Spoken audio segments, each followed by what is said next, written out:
Hey guys, thanks so much for all the support. If you haven't subscribed to the channel yet, please feel free to do so. Messages from my ex.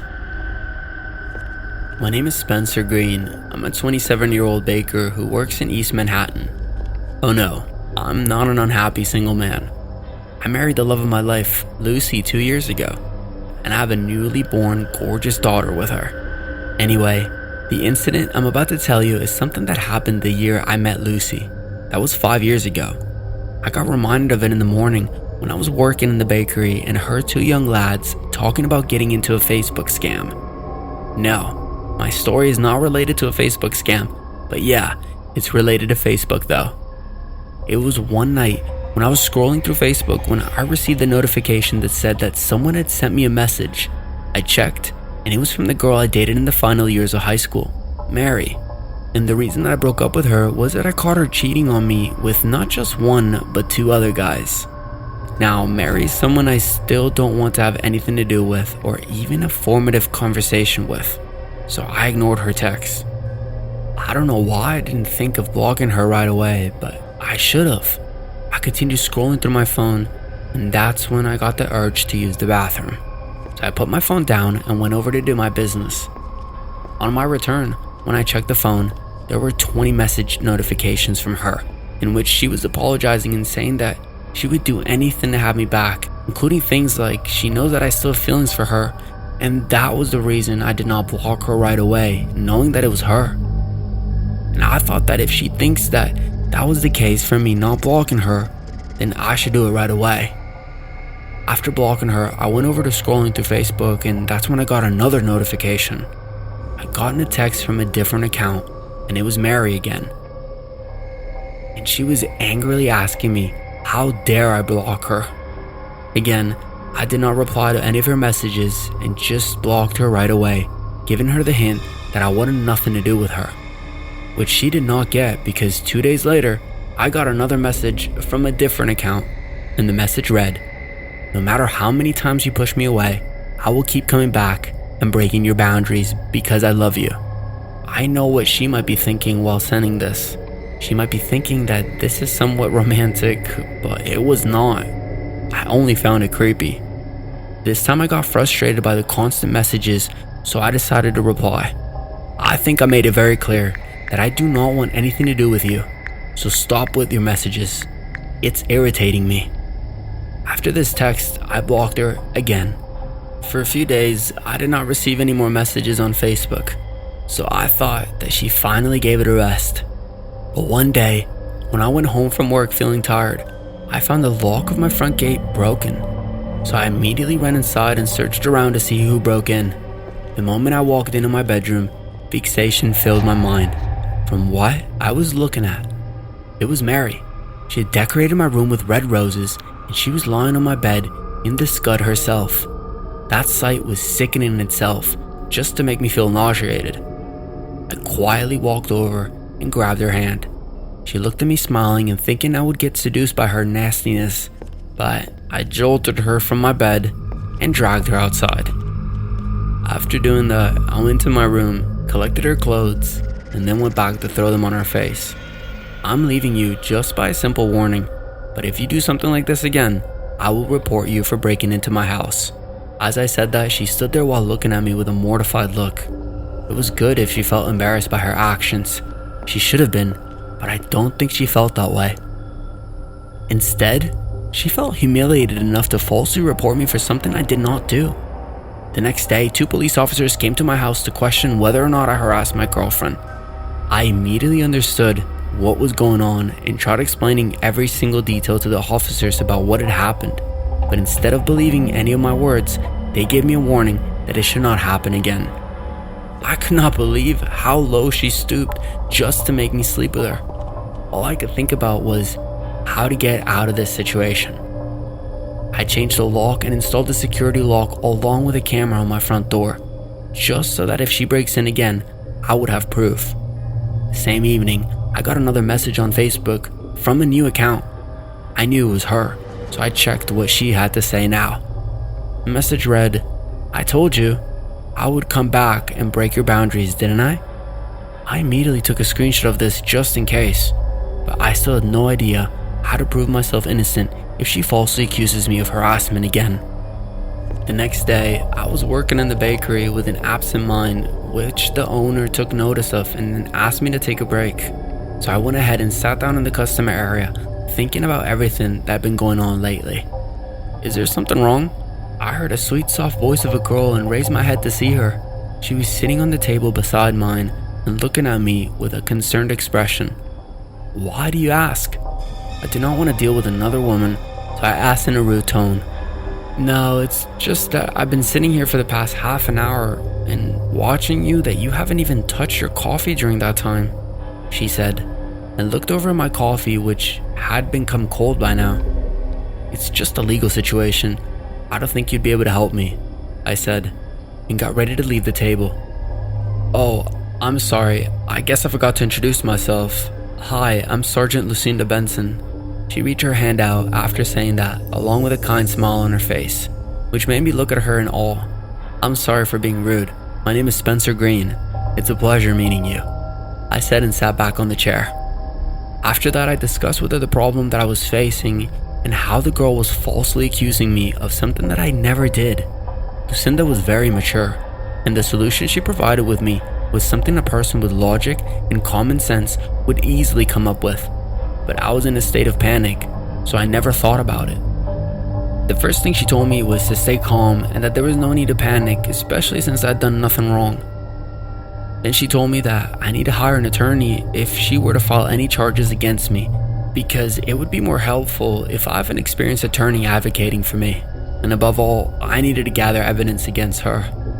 She explained many things along the lines about someone who had been falsely accused and how they could defend themselves. After that, she gave me her number and told me that I could contact her anytime I needed advice or help. As I reached home, I opened Facebook and texted Mary that I have enough proof to claim that I never did anything to her, and I can report her for not only harassing, blackmailing, and even breaking into my house, but she would face charges of defamation as well. I made sure to take a screenshot of her chats, and surprisingly, she did not give any response after that. It must be because she did not think this through before falsely accusing me. One thing that came out as well from this experience was that I met Lucinda. I asked her out on a few dates after that, and after being in a relationship for a long time, I proposed to her. A baker ended up marrying a sergeant. Pretty cool, right? I know that with Lucy by my side, I won't ever need to face someone like that ever again.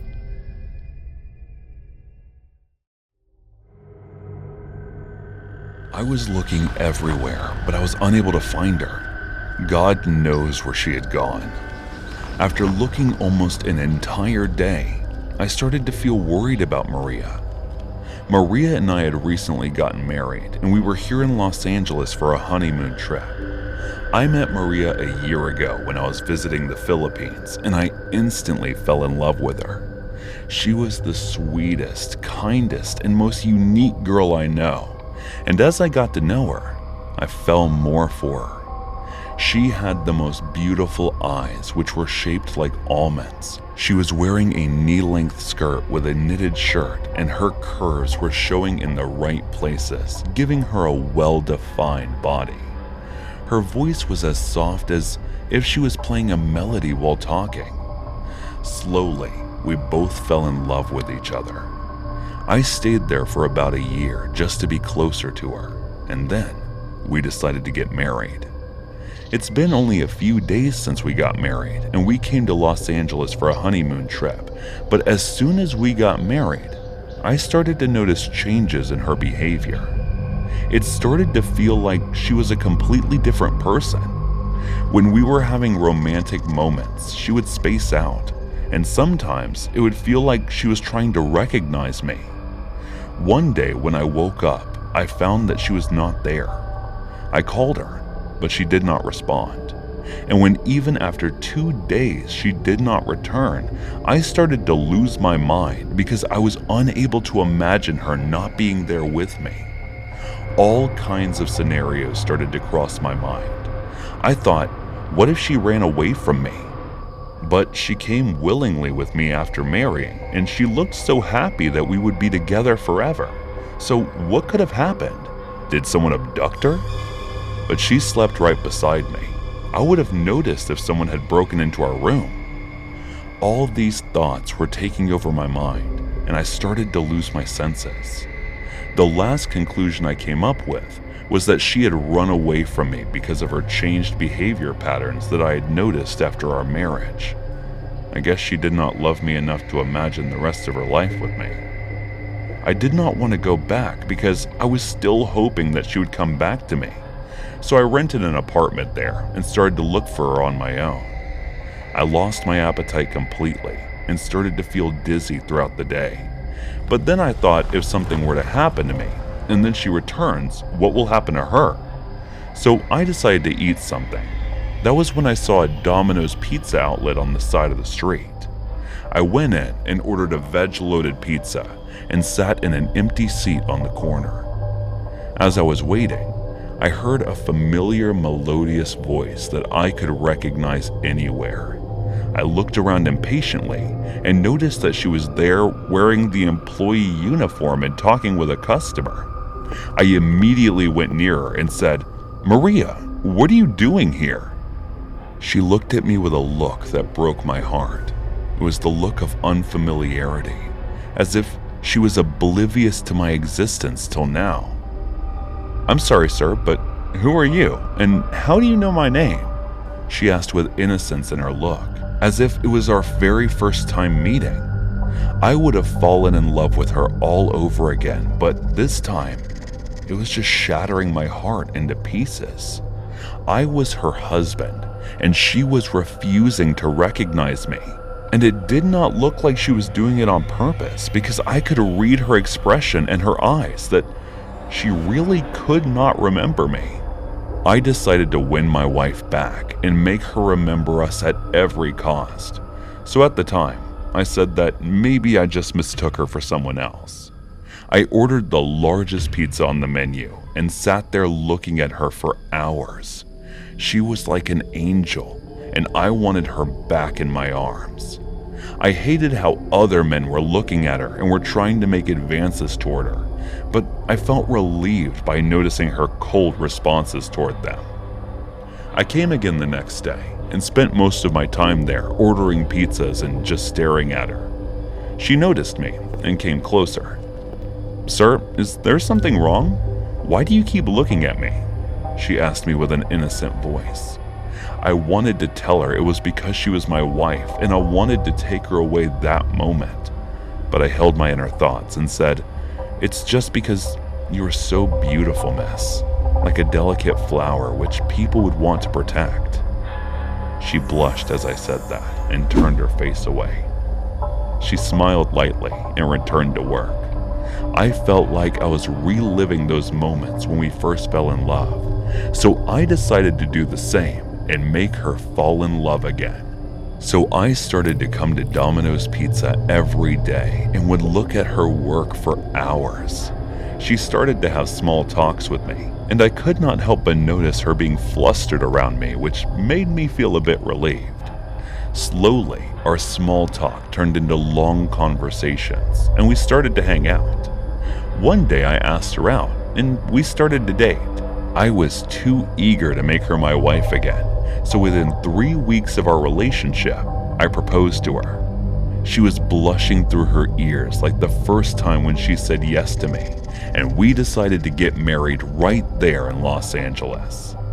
As soon as our marriage ceremony ended, I decided to take her home. We flew from Los Angeles to New York and finally reached our home. The thing that was making me more nervous was that her behavior was starting to change just like before. I was always scared and was always aware of her presence, and if she left my side even for a minute, I started to feel anxious. I couldn't even sleep properly, and one day, it happened. She was gone once again. I could not understand what was happening, so the first thing I did while looking for her was that I contacted every good doctor to know about her condition, but they all told me different things and that they needed to see the patient to know the exact cause. After looking for days, I went to a bar to drink, and when I was drinking, I could not stop my tears from flowing. That was when a woman came and asked me what had happened. I was so drunk that I told her everything. She held my hands and then released them in a sudden response. The love of your life is cursed. Someone had put her in a loop that triggers her as soon as she gets married. You need to get away from her life if you want to break this loop. Stop looking for her. She started to leave after saying these things. I called out multiple times, but she didn't turn back and left. "Who are you calling, sir?" the man serving the drinks asked me. "The lady who was just sitting here beside me." As I said this, the man looked at me with disbelief and said, "Sorry, sir, but no one was here. You've been drinking alone for almost an hour and a half." I was surprised and frightened by what he had just said, and that's when I remembered what she said about my wife. I exited the bar and went to my apartment. "What's your order, sir?" she said, looking at me standing near the counter. She was wearing the uniform of Domino's Pizza and was smiling at me politely in an official manner. After looking for her in every Domino's Pizza outlet possible, I finally found her again. I guess that woman was right. She's stuck in a loop, and I loved her too much to let her stay alone. So I decided to live in this loop with her, together.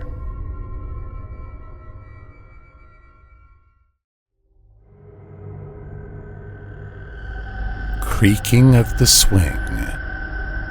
It was the month of October. The air was crisp and Halloween was just around the corner. My friends and I had gathered in a circle, huddled around a fire, sharing stories of the supernatural. As we took turns telling our tales, I was reminded of a terrifying experience that had happened to me just a year prior. At the time, my family and I lived in a house in San Antonio, surrounded by dense woods. While I had experienced multiple jump scares in the past, they were always easily explainable.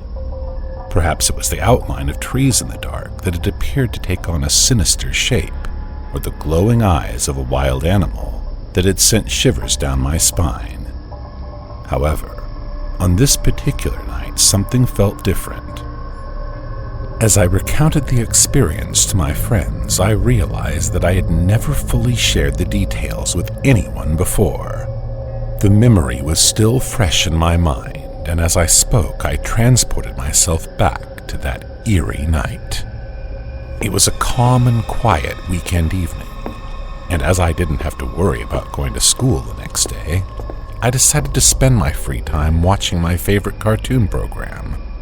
The TV was on, and I was lying comfortably on the living room couch, fully immersed in the show. The episode was about to end, and I started feeling drowsy, but I was determined to watch it till the end. Just then, I heard a creaking sound coming from outside the house. It was unmistakably the sound of the old swing on our porch. The swing was so old and rusty that nobody ever used it, which made me feel a bit nervous. The sound of the swing moving back and forth continued, making me increasingly scared, as I wondered who could be causing it. I decided to gather the courage to investigate the noise source.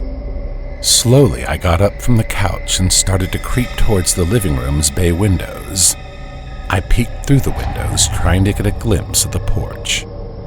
Fear and anticipation were overwhelming as I tried to figure out what was causing the swing to move. It was a moonless night, and I could barely see anything. But a faint outline of a dark figure sitting on the swing was visible. The swing area was not illuminated, so I couldn't make out who it was. The person was leaning on the swing and gazing up at the sky. I squinted my eyes to take a closer look, and noticed the silhouette of long dark hair, making me think it must be a woman. A sudden feeling of unease washed over me as I stared in her direction. As I watched her, I noticed she was holding something in her hand, but I couldn't tell what it was. Suddenly, the swing stopped, and the woman sat up straight before, standing up with a sudden jolt and turning her head towards me. She was wearing a nightgown, and the object in her hand was a kitchen knife laced with blood. As I gazed into her eyes, I couldn't help but notice the intense gleam that emanated from them. It was almost as if they were reflecting a light source, but there was no light in the area. As I took a closer look at her, I realized that I had never felt such an overwhelming fear in my entire life.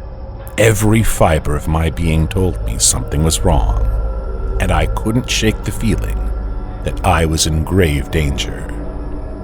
My body was consumed with fear as I witnessed something terrifying.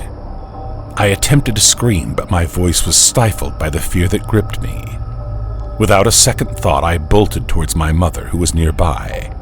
My heart pounded as I tried to communicate what I had just seen. However, my attempts to speak were fruitless, and the only word I could muster was porch. My mom noticed the panic in my eyes and tried to soothe me while asking what was wrong. Despite all my efforts, I couldn't articulate the details of what I had just witnessed.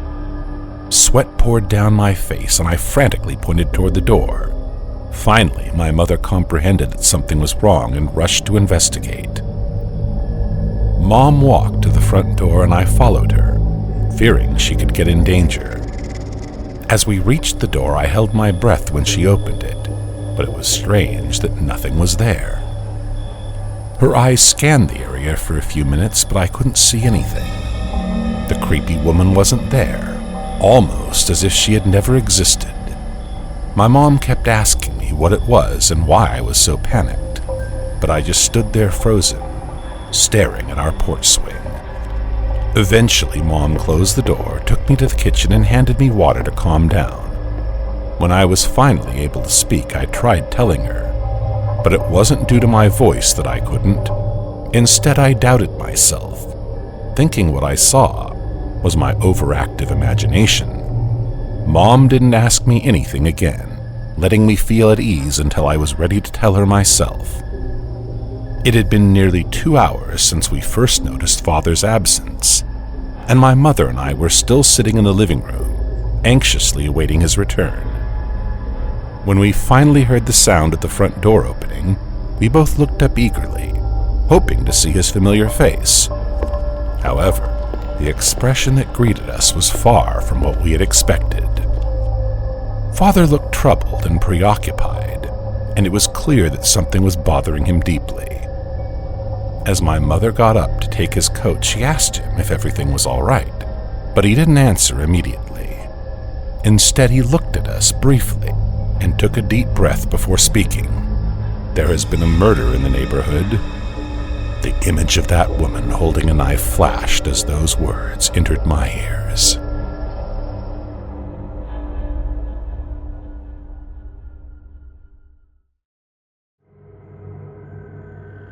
I used to love Domino's Pizza a lot, but after an incident that happened last year, I never eat pizza anymore.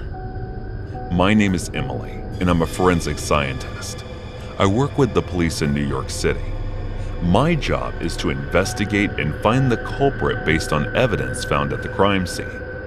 Every Sunday, I used to go to Domino's Pizza with my 9-year-old daughter, Mia. Mia loved Domino's Pizza more than my cooking. One day, a man named Harrison Smith, who lived near my neighborhood, was brutally murdered by strangling. I was assigned to investigate that case. During the investigation, we found out that the man had already died from poisoning. His wife, Emma Smith, was a suspect in the murder case. She was an employee of Domino's Pizza. Emma Smith was a beautiful woman. She had blue eyes and dark hair. Their daughter Nina was Mia's friend. They used to go to the same school. One day when I went to pick Mia up from school, I found out that Mia had been skipping school for a week. But I used to send her to school every day. I started to grow anxious and worried about my daughter. I looked for her everywhere, but I couldn't find her. It was ironic that I was able to find criminals by using a single strand of hair but not my daughter. I didn't know where to look, so I went straight to Emma Smith's house. When I reached there, I hesitated to go inside the house first, but since I was already there, I pressed the doorbell button. After a few seconds, Emma Smith opened the door. She was cheerful for someone whose husband died only 2 weeks ago.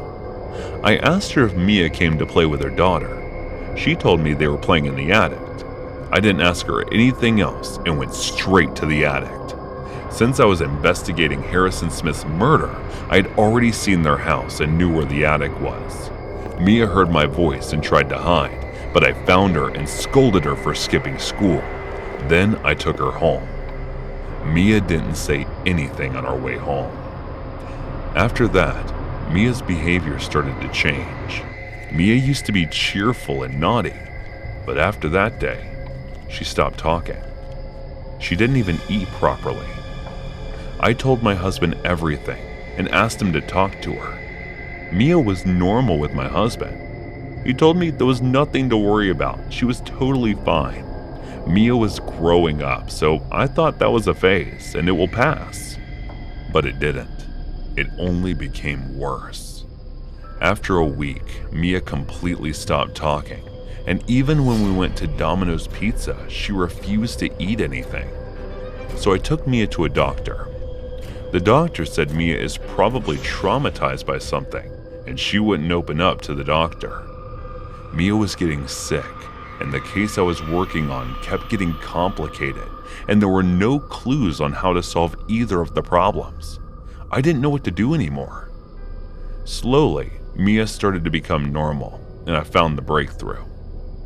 Emma Stone was pleading to the court to return her husband's body so that she could have a funeral for Harrison.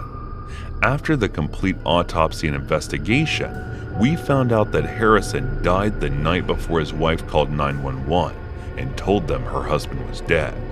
The contents of Harrison's digestive tract were pizza, beer, and poison.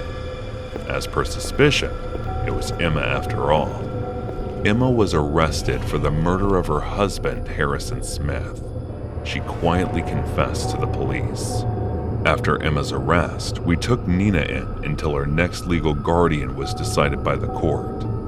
When Nina came to live with us, she was very quiet and refused to eat anything, just like Mia. I thought it was because she recently lost her parents, but it was not the case. The next day, I took both Mia and Nina to their school and told their teacher to keep an eye on them. After 3 days, Nina came home with a black eye and a broken nose. I asked her what happened. She didn't talk to me. So I asked Mia, and she told me that some kids bullied Nina and called her a murderer's daughter. That's when she got into a fight with them and got beaten. I thought I should lighten up her mood, so I took Nina and Mia to Domino's Pizza. After I reached there, I parked my car and took Mia and Nina inside. I asked them what they would like to order. Nina was quiet, but Mia told me what she likes to eat, so I went ahead and placed the order. After 20 minutes, my order was ready, and when I brought the pizza to the table, Nina fainted after saying something. I couldn't hear it properly. I took her to a hospital, and she got treatment there. After regaining consciousness, when I asked what happened, she began to cry and told me that her father died because of eating pizza. I gave her water and calmed her down, and then asked her to tell me the whole story. She told me that her father used to drink and then beat her mother. Nina heard her mother on the phone that Emma had decided to attempt suicide and bought poison, but she couldn't because of Nina. Emma used to bring leftover pizzas after her shift was over at Domino's Pizza. Nina used to share that with Mia every day at school. One day, when she came home late with leftover pizza, Harris's husband was already drunk and started beating her badly. He raped his wife, and he ate all the leftover pizza.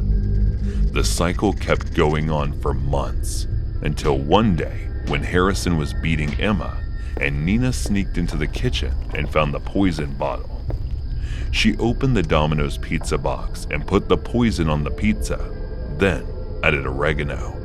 After beating, Emma Harrison took pizza boxes into his room and ate the pizza.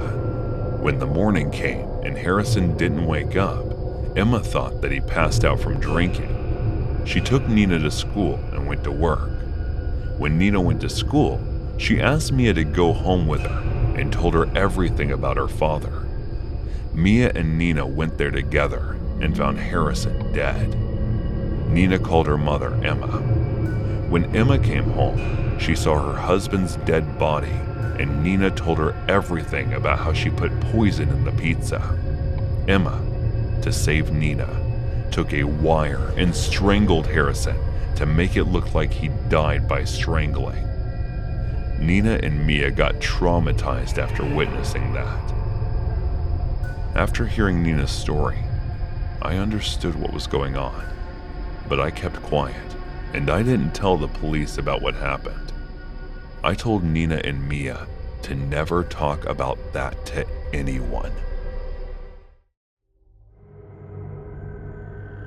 It was around the time when I first started working as an Uber driver. The job was pretty good and everything until one night when I picked up these girls from a club. That night, after dropping a customer at his destination, I got a ride request from a nearby nightclub, so I accepted it and drove there. When I reached the pickup location, I noticed 3 hot girls dressed up in a revealing and sexy attire. One of them was kissing a stud-looking dude, and one of them was trying to hold the third one who seemed extremely drunk. Those 2 got in as soon as they noticed the cab, while we waited for the third one to finish her long, never-ending makeout session. "Riley, are you coming?" the second girl called out while she pointed her finger, telling her to wait 2 minutes. I waited for almost 15 minutes while she finished her kiss and came towards the cab. She opened the left door and got in. For some reason, the girl looked pissed, which soon after I got to know why. How could you do that with Betty's boyfriend while she's passed out? Betty thinks of you as her best friend. She said that, and I understood what was going on. "Oh, come on, Caroline, don't try to act like a saint. She will never find out if she just keeps her mouth shut." Riley replied while touching up her makeup. "So, that player of a guy was this passed out hot girlfriend's boyfriend. What poor luck she has that her boyfriend was cheating on her best friend." I'd always heard about shit like this happening to people's lives, but I never witnessed it. And there I was, witnessing it during my work hours, through my customers. You're saying this because you already know I would never tell her. And Peter had already hurt her enough. I don't want her to get hurt more by knowing that her best friend is also betraying her behind her back. She said that while gritting her teeth, and instead of feeling ashamed, Riley started laughing. "Chill out, girl. You let the heat get to you sometimes." She caressed her cheeks while saying that, and she took in her anger. "Let's just silently get to the apartment without making another sound." She took out her phone and started going through it after saying that. "You know what? Driver, stop the car. I'm going to teach Caroline here how to let off the steam." As she instructed, I stopped the car. "Are you mad or what? Driver, don't listen to her and continue driving." I listened to her instructions as well and started the car back again. At the same time, the third girl, Betty, opened her eyes while moaning. She still looked pretty drunk. But before she could act or fall asleep again, Riley held her and started kissing her. "What do you think you're doing, Riley?"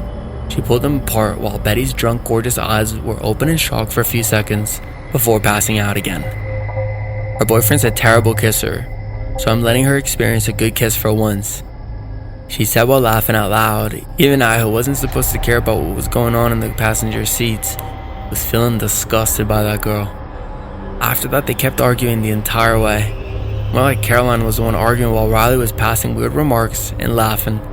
As we reached the destination, Riley and Caroline got off while Riley instructed me to drop Betty at the address she provided me. "I know I should drop you off at your house, but my stepmom's going to chew my head off if I'm there another minute late," she said to her and then went off. I started driving to the address she gave me. As I was driving, I heard a sniffling sound from the back seat. I turned to see, and she was awake and crying. I could not ignore it and parked the car on the side and asked her if she needed anything. "I know you must be thinking I'm some pathetic girl after hearing everything." I looked at her with a shocked expression while she continued. "Yes, I heard everything. I knew about it long before tonight." After saying that, she started crying even louder. I didn't know what to do, so I took out a water bottle and passed it in her direction. She looked into my eyes for the first time and said, "You're handsome." Her compliment made me blush, but then she clumsily climbed over to the front seat next to mine and leaned over for a kiss. Even though I found her sexy and attractive from the start, but still kissing a girl in the drunken state seemed a bit odd, so I hesitated a bit, by which she thought I wasn't interested. But she pulled away saying, "Sorry if you don't want to." While she was saying that, her drunken eyes blinked in an odd manner which I found extremely sexy and irresistible, so I grabbed her by her hair and started kissing her. When I was kissing her, I kept thinking, why would anyone ever cheat on a girl as amazing as her, and that her lips were as soft as vanilla. After the dose of that drug, I got carried away and ended up having sex with her in the car. She fell asleep in the car after that, and even though I wanted to have more of her, I still drove to the address her friend gave me to drop her off. After dropping her off, I went back to my apartment and could not stop thinking about her. The next day, as I was getting ready for my job, my boss called and told me that I was fired because I broke the company policy. I couldn't believe that she reported me after she was the one that came on to me first. I'm remembering this today because I got an anonymous text saying, "I'm sorry my friend did that. Can I make it up to you?" I didn't want anything to do with her, so I blocked the number and started to get ready for my new job.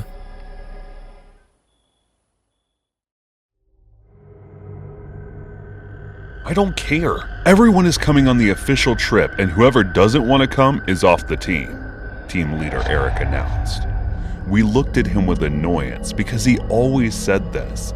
He doesn't care about the opinions of the rest of the team. He simply decides on his own, takes permission from the higher-ups, and says that the team wants this, the team wants that, and simply just informs us that we have to do this. "I wonder who wants to stay on this team," I whispered, which was overheard by the person sitting next to me, Carlos, and he tried to control his laughter. "Is there anything you would like to say, Carlos?" The team leader noticed him laughing and asked. "Yes, why don't we all have a pre-trip overnight party on our floor?" he suggested, while trying to steal his eyes away from me because I was glaring at him for giving him ideas. "What an amazing idea, Carlos. Okay, everyone, tomorrow you will all bring your PJs to the office because we will be drinking all night, and no excuse for anyone." As he announced this, I sneakily smacked Carlos when no one was looking. Everyone else nodded their heads in agreement because they had no other choice. After the shift ended, I grabbed Carlos's hand and pulled him into the smoking area. "Are you mad or what? You know how he is, and I have zero alcohol tolerance, right? Why the hell would you suggest such a thing?" I smacked his back 3 times while saying this angrily, but he continued smiling. "I just wanted to see your reaction, and how else would I be able to see your angry bird side?" He laughed and said, which made me even angrier, and I started punching and kicking him, but he continued laughing. I got annoyed and stomped out of there. I was frustrated that the only days we get to rest after working like a horse were supposed to be wasted on overnight parties or some stupid office trip. The next morning, I saw the message in the team group that was sent by Eric that everyone was supposed to bring their luggage along with the PJs for the trip because we would head directly from there. He was just getting more and more annoying, I thought, and threw myself on the bed again. After a while, I got up and started packing my things half-heartedly. When I was done, I called Carlos, and even though I was still angry with him, he was still my best friend, and I could always kill him later. "Hello, my angry bird." He said this to annoy me on purpose, but I wasn't going to show him my annoyance yet. "You're coming to pick me up, understood?" I said. "This doesn't sound like a request to me," he said in a playful tone. "Because this is an order, not a request. Now, be here within half an hour. I'll be waiting." I hung up after saying that. When I was ready, I exited my house and locked it. I checked the time, and 3 minutes remained for the time limit I gave Carlos. That was when I saw his car stopping in front of the front gate. I knew he would come, because no matter how annoying he was still a good friend to me. He came out and walked toward me. "You know the trip is only for 3 days, right?" he asked, looking at my suitcase. "Don't worry, the suitcase is half empty. I just didn't have any other ones, so I took this," I said while handing him my suitcase. and he acted as if it was too heavy for him. I smacked his head for that reaction, and he started laughing. He put the suitcase in the car, and we got in after that. We drove to the office and saw the team leader standing near the parking area. His expression changed as soon as he saw us together. He always does this. He makes it so obvious that he is interested in me to the point that it makes me uncomfortable. We headed inside the office, and after putting our suitcase and bags in a safe place, we started working. In the evening, the team leader came with the bottles of alcohol in his hands and placed them in the kitchen. After that, he called us, saying that we should start the party. I knew that he was going to try to force me to drink, so I made Carlo drink at my place because it was all his stupid idea anyway. We played multiple games and continued drinking as a result, getting extremely drunk. I couldn't spot Carlos for a while, and that was when the team leader came toward me with a glass in his hand and started forcing me to drink. "You are the only one who did not drink properly, so you have to drink from my hands." I refused him, but he kept insisting. He looked pretty drunk because he had started to grab my hands and I kept pulling them away from him. I tried to get away from him, but this time he grabbed my waist and pulled me closer. He forcefully put the glass in my mouth and made me drink. That was when Carlos came and pushed him away from me. "Are you okay?" That was the first thing he asked. He looked at my eyes, which were torn up, and it made him angry. He grabbed Eric by his collar and punched him in the face. Eric was so drunk that he passed out in that one punch. The next morning, everyone woke up completely hungover and blacked out from last night. I asked Carlos not to make this into an issue and let him be this time. That was when the team leader received a call from the director saying that the trip had been canceled because some essential data and files were stolen from the department. He was immediately called to the meeting, and since he was so hungover, he had no idea what was going on. The next day, the team leader came and gathered his things because he was fired from his position. As he was going, he glared at me and Carlos. I could not understand the entire situation, so I looked over at Carlos in confusion and saw him smiling, which made me doubtful about him. He turned his face to me and winked, which made me understand what he was doing all along. Finally, this buffoon did something good. I smiled back and went back to work.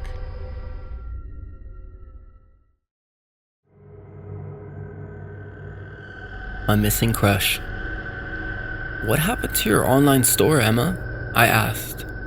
"Nothing much. I have set it up, but promoting it is an issue," she replied with a tired voice.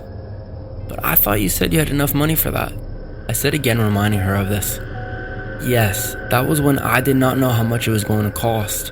Promotional stuff is more expensive than I thought." She again looked at me with tired eyes, and that's when I got an idea. "Why don't you try self-promoting? I can help you with that," I suggested. "What? Will you? Really?" She held my hand and asked me while looking into my eyes. "That's what I just said," I said, and it made her happy. We decided to come up with a few strategies to do the self-promotion and then meet the next day at a coffee shop near my office. The next day after work, I got earlier at the coffee shop and waited for Emma to show up. About 50 minutes later, she walked to the table I was at and sat across me. She looked pretty in the green dress that she was wearing. Anyway, as we were sipping our coffees, we started to discuss just what we would be doing to self-promote this thing. I suggested we started by sending out messages to everyone we know and use social media to promote the store, since social media could attract most of the customers into visiting Emma's website. Facebook was my primary suggestion because it is the biggest platform that has the largest audience among other social media platforms. I had to set up a page and start promoting the store. I told her not to worry too much about it, for I would take care of setting up the pages and everything that they needed. After finishing up the discussion and the coffee, I asked to drop her home, and she agreed to. For those of you who are wondering about me, my name is Eden Miller. Emma and I have been childhood friends, and I've always had a crush on her. But she only saw me as a friend and nothing more. I did not want to ruin our relationship, so I never told her how I felt. We graduated from the same high school, and after that, Emma got into fashion design in college, while I chose business management. During the second year of college, she got into her first relationship, which made me feel devastated, but to my relief, they broke up within a few months. Emma had always been working part-time jobs even when we were in high school and saving up money, and after graduating from college, she decided to open up her online clothing store. Even though I told her that I would help her financially if she needed it, she never asked for my help. So it was finally my chance to prove myself to her. After dropping Emma off at her house, I went to my apartment, and despite my busy schedule, I started working on the Facebook page for her online store. I asked all my friends to spread the word about the store, and they were pretty nice to do that. After setting up the page, I started uploading frequent posts regarding the online store, products, and things of the sort. A week went by, and the response was slow, but I was positive that it would increase over time. I guess Emma was too eager for it to get successful. She called me one day and told me that as she was uploading some stories related to her store, she got a message on Facebook from a stranger. The stranger told Emma that he could help the store become a success in no time and asked her to meet somewhere for further discussion. I told her that there are many such scams on Facebook, so be careful, and despite my asking her to reveal the address where he asked to meet her, she did not tell me about it. Emma, who used to tell me every little detail of whatever she was up to, was not telling me something as important as this. It made me feel anxious for some reason. I felt that something was definitely off about this. I tried contacting her, but she turned her phone off, which made me even more worried. As time was passing, I started feeling this tightness in my chest because her number was still off. I drove to her house and found it locked. I started pacing back and forth in front of her house, waiting for her. Hours passed, and the darkness of the night had started to spread, but there was still no sign of her.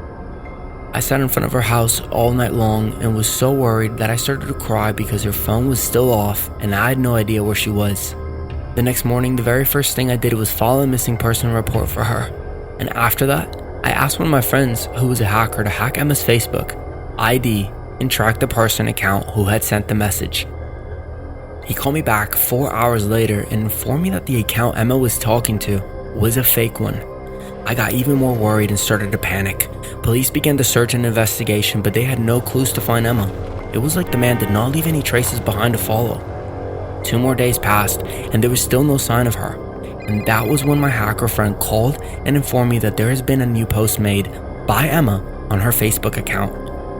He sent me the picture, and it was Emma wearing a blue dress and smiling, which I could tell was forced because after crushing on her for so long, I could tell when she would be smiling truly or when she gave us fake smile. After looking at this picture very carefully and closely, it seemed that she had bruises on her neck, which were covered up with makeup, and her eyes looked puffy as well. I zoomed in on the picture and tried to recognize the surrounding. It seemed like a nightclub in Western Town. I updated the police about the details and headed to the nightclub. The officers reached there before me and asked about the girl in the picture. The employees denied seeing her. As we were asking around, one of the employees admitted to seeing her with a man. They requested CCTV footage, and in the footage, it could be seen that a man came in with her, but they left just after taking a picture of her. Emma looked like she was getting forced into doing all that, and the way she was walking seemed weird. The guy looked somewhat familiar to me, I just couldn't quite put my finger on it. As I tried remembering the guy, something in my mind clicked, and I remember that Emma showed me a picture of this guy when she was in college. He was her ex-boyfriend, Derek. I guess I never told you why Emma broke up with him. It was because he was manipulating her. He was aggressive, and he started to raise hands on her while making up his assumptions. Anyway, I told officers about the guy, and they immediately went and started tracking his whereabouts. He was soon arrested in his house, and the interrogation started. He tried to act as if he did not know anything about it, and then he told the officers that he hadn't even seen Emma for years. But when they told him that they know that he had kidnapped and hidden her somewhere against her will, he finally opened his mouth.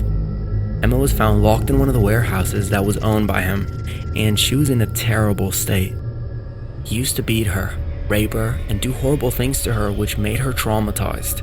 She was sent to the hospital for treatment and recovery, while Derek was locked up in prison, and trials were held against them after that. I don't know how she managed to endure all these tortures and sufferings, but now that she was found, I promised myself that I would never let anything happen to her again.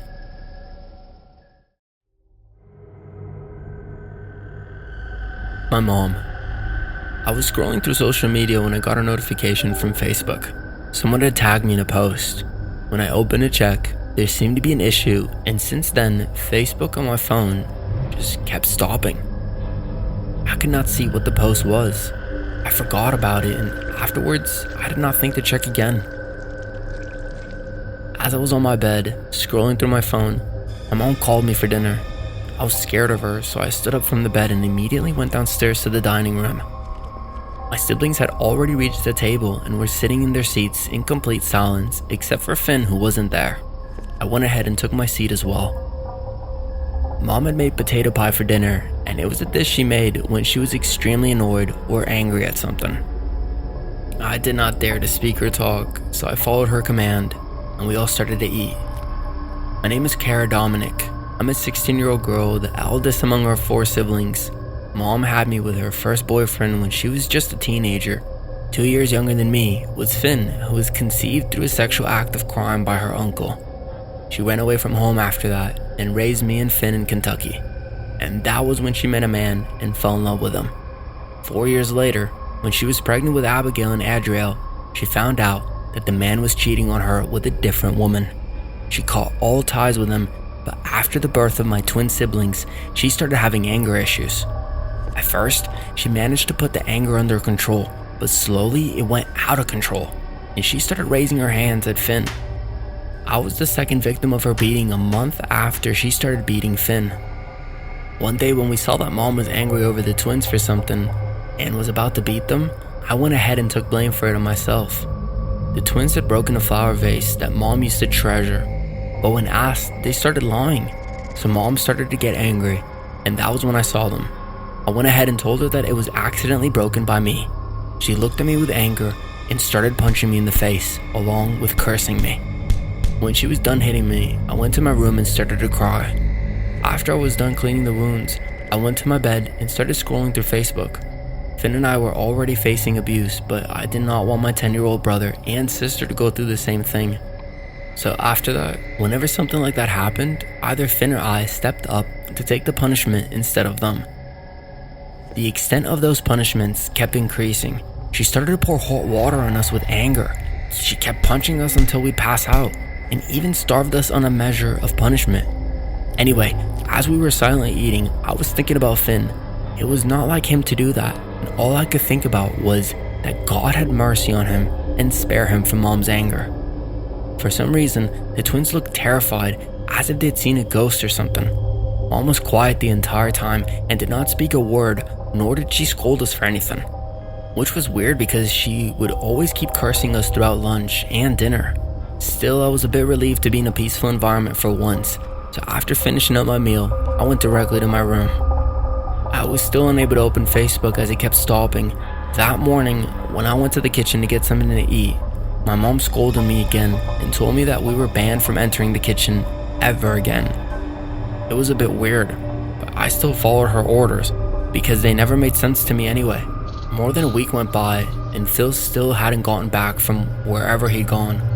One thing that was even more surprising was that Mom hadn't mentioned his name, not even once in those past days, even though there was a chance that he'd run away from all the torture and punishment. But still, I started to feel worried about him. Just like this, 2 months passed by. Mom's punishments were still extreme as ever. After Finn was gone, I wasn't able to protect the twins as before, and they would also start to get their own beatings occasionally. One night when I was scrolling through Facebook and looking at tagged photos, I saw one photo of the refrigerator which was taken in the kitchen. I could not understand who tagged me in this photo and how in the hell did they take this. No one in the house had a phone besides Mom and me, so no one else could do that. One night when I was sleeping, I heard the twins screaming along with Mom's voice, who was cursing them in the same way that she had poured hot water over me and kicked and punched me. So I did not have enough courage to go ahead and get punishment for them this time, even though I was feeling guilty from hearing them cry and beg for mercy. I still stayed curled up in my bed while whimpering. The next morning, the first thing I saw was Adriel's swelled up face, but Abigail was nowhere to be seen. Adriel was silent, and he seemed traumatized, and I thought that it must be because of the beating from last night. The twins' bedroom was next to Mom's, and I was thinking that Abigail must be in her room. I left the matter just like that. And so the following evening, when my mom wasn't home, I thought of sneakily going to the kitchen and checking the refrigerator, because the post from earlier was still lingering on my mind. When I opened the refrigerator, I fell backwards from what I had just seen. Abigail's dead body was pulled over Finn's body. I closed the refrigerator and ran to Adriel's room. I took him and ran out of the house, and just kept running until we reached the police station. After reporting the crime, officers searched the house and found the bodies of my two siblings. My mom was also arrested the moment she stepped foot into the house. As the trial began, she admitted to killing Finn and Abigail and then putting them into the refrigerator. The reason she gave for killing Finn was that he was growing up. He started to look more and more like his rapist father, which triggered her trauma again and again. She started to see her abuser in Finn and eventually ended up killing him. She said that she did not mean to kill Abigail, but as she was beating them, Abigail fell unconscious and never woke up. She was finally sentenced to 120 years of prison for no possible parole for the crimes of domestic violence on all of her children, and then the murder of two of them. I still have no clue about the person who posted that picture on Facebook and then tagged, or how they even took it in the first place. But I'm glad that they did. My only regret is that I could not see it in the day that Finn went missing, because if I did, I could have saved my sister Abigail from that horrible fate.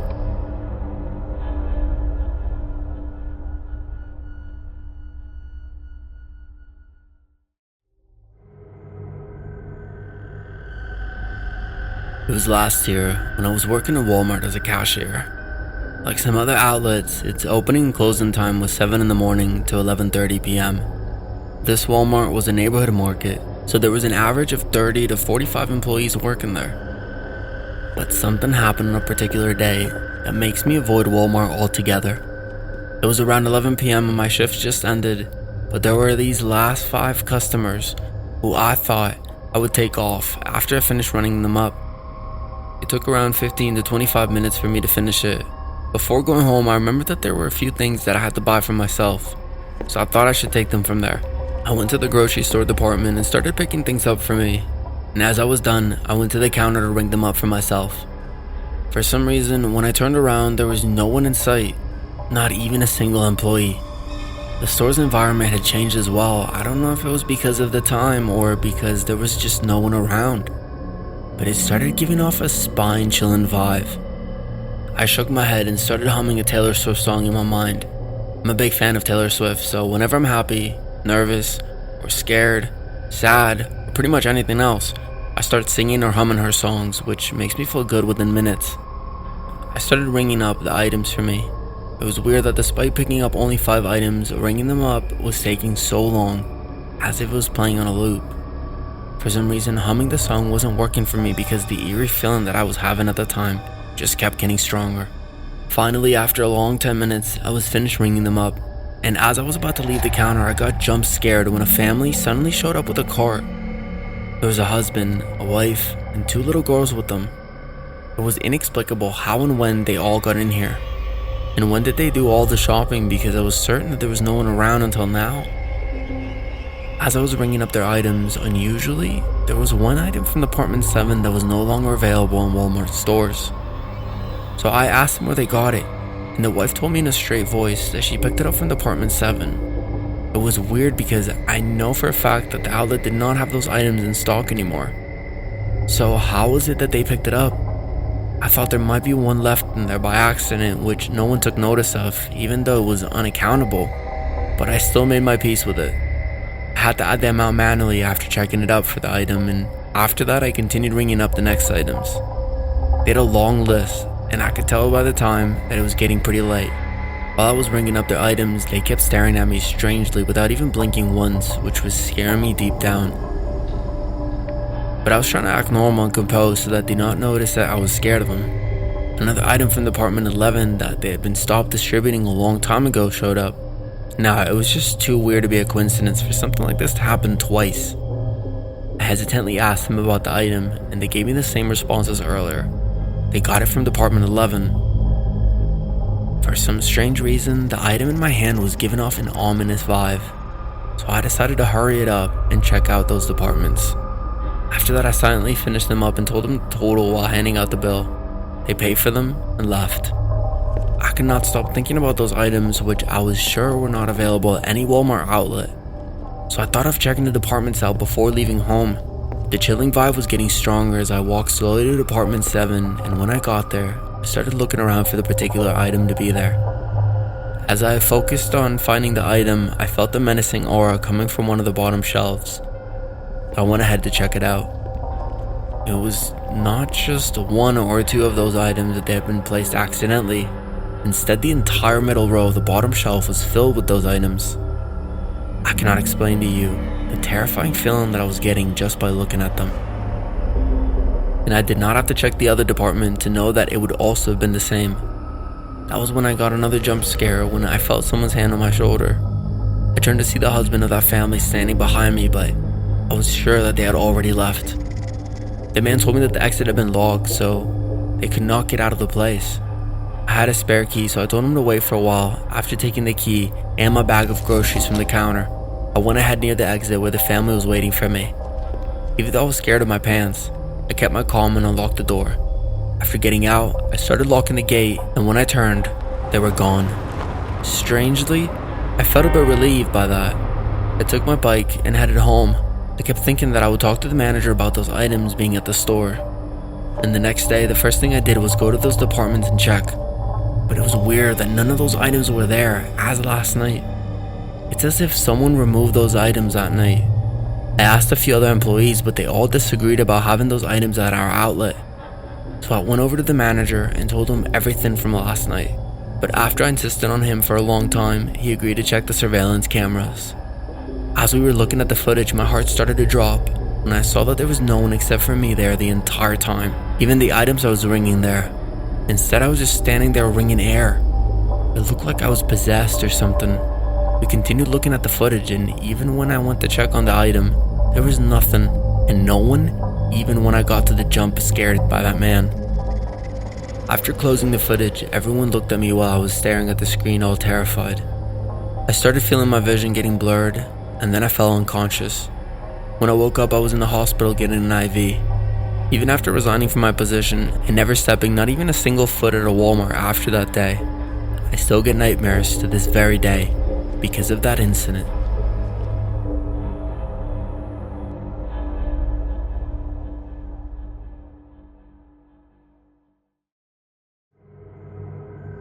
Animal or monster? After spending several hours setting up the spiderweb decoration in my yard for Halloween, I was feeling both pleased with myself and eager to finish the job. As I surveyed my work, I realized that some green liquid slime was the final touch to complete the spooky scene. As I scanned the yard, I thought maybe I could add more creepiness to what I had done there. I quickly consulted my mental list of Halloween decorations needed, from spooky lights to creepy jack-o'-lanterns, and remembered that Jimmy's store was the best place to get it. Thinking of completing my decorating task, I got into my car and prepared to drive the 3 miles to Jimmy's store. However, as I started the engine, I noticed the fuel gauge was dangerously low, showing only a sliver of fuel left. Knowing that my car wouldn't make it to Jimmy's and back without running out of gas, I decided to fill up my tank quickly at the gas station just a few meters away. As I drove towards the gas station, I couldn't help but feel a sense of unease. The fuel gauge in my car was about to be empty, and I didn't want to risk running out of gas before reaching my destination. I kept a careful eye on the gauge, watching as the needle crept closer and closer to empty. Finally, I spotted a gas station up ahead and breathed a sigh of relief. Pulling into the station, I noticed no other cars around. It was nighttime, and the silence added to the eerie atmosphere. I got out of my car and began filling up the tank, but I couldn't shake the feeling that I was being watched. I scanned the area looking for signs of life, but no one was in sight. The only sounds were the hum of the gas pump and the rustle of leaves in the wind. As I continued to fill up my tank, I couldn't help but feel like something was off. The minutes ticked by slowly, and the silence only grew more oppressive. It felt like an eternity before my tank was finally full. As I was about to enter my car, I noticed a small fox standing a few feet away, staring at me intently. I couldn't help but notice that she was unusually small and incredibly cute, with eyes bigger than any fox I had ever seen. I froze for a moment to take in the sight of this charming animal, but then I remembered that I had a habit of feeding stray dogs whenever I would go out, so I thought I could give her a treat too. I had some jerky treats in my car, so I took them out and threw them in her direction. The fox looked at me for a few seconds, almost as if she was about to say something, before she stepped forward, sniffed the jerky, and started eating. It was interesting that she only ate the clean ones and left the ones covered in dirt untouched. As she ate, I took out my phone and started filming her, hoping to show the video to others later. But then, something strange happened. The fox suddenly stopped eating, looked at me, and took a majestic leap inside my car. At first I was surprised but not frightened. I thought the fox just wanted to explore my car, but as I saw the back of her head, I froze in fear. The fox had another face behind her head. It was a surreal sight that I couldn't believe my eyes. I wondered if I was hallucinating, but the second face was still there staring at me. I tried to stay calm and think rationally, but my heart was pounding, and my mind was racing with questions. If someone else were to hear my account of what happened, I'm certain they'd be convinced that I was spouting nonsense, and would say something along the lines, "What in the name of Voldemort are you talking about?" But I swear on my life that what I saw was real. The fox had two faces. At first I couldn't believe my eyes. How could a creature possibly have two faces?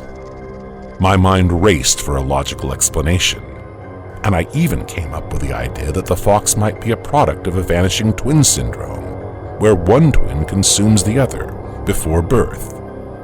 But as soon as I thought this, the second face disappeared before my eyes, leaving me frozen and petrified. The fox then turned towards me, and I swear its eyes were piercing through me, as if it were threatening me. I was terrified, and I felt a lump form in my throat.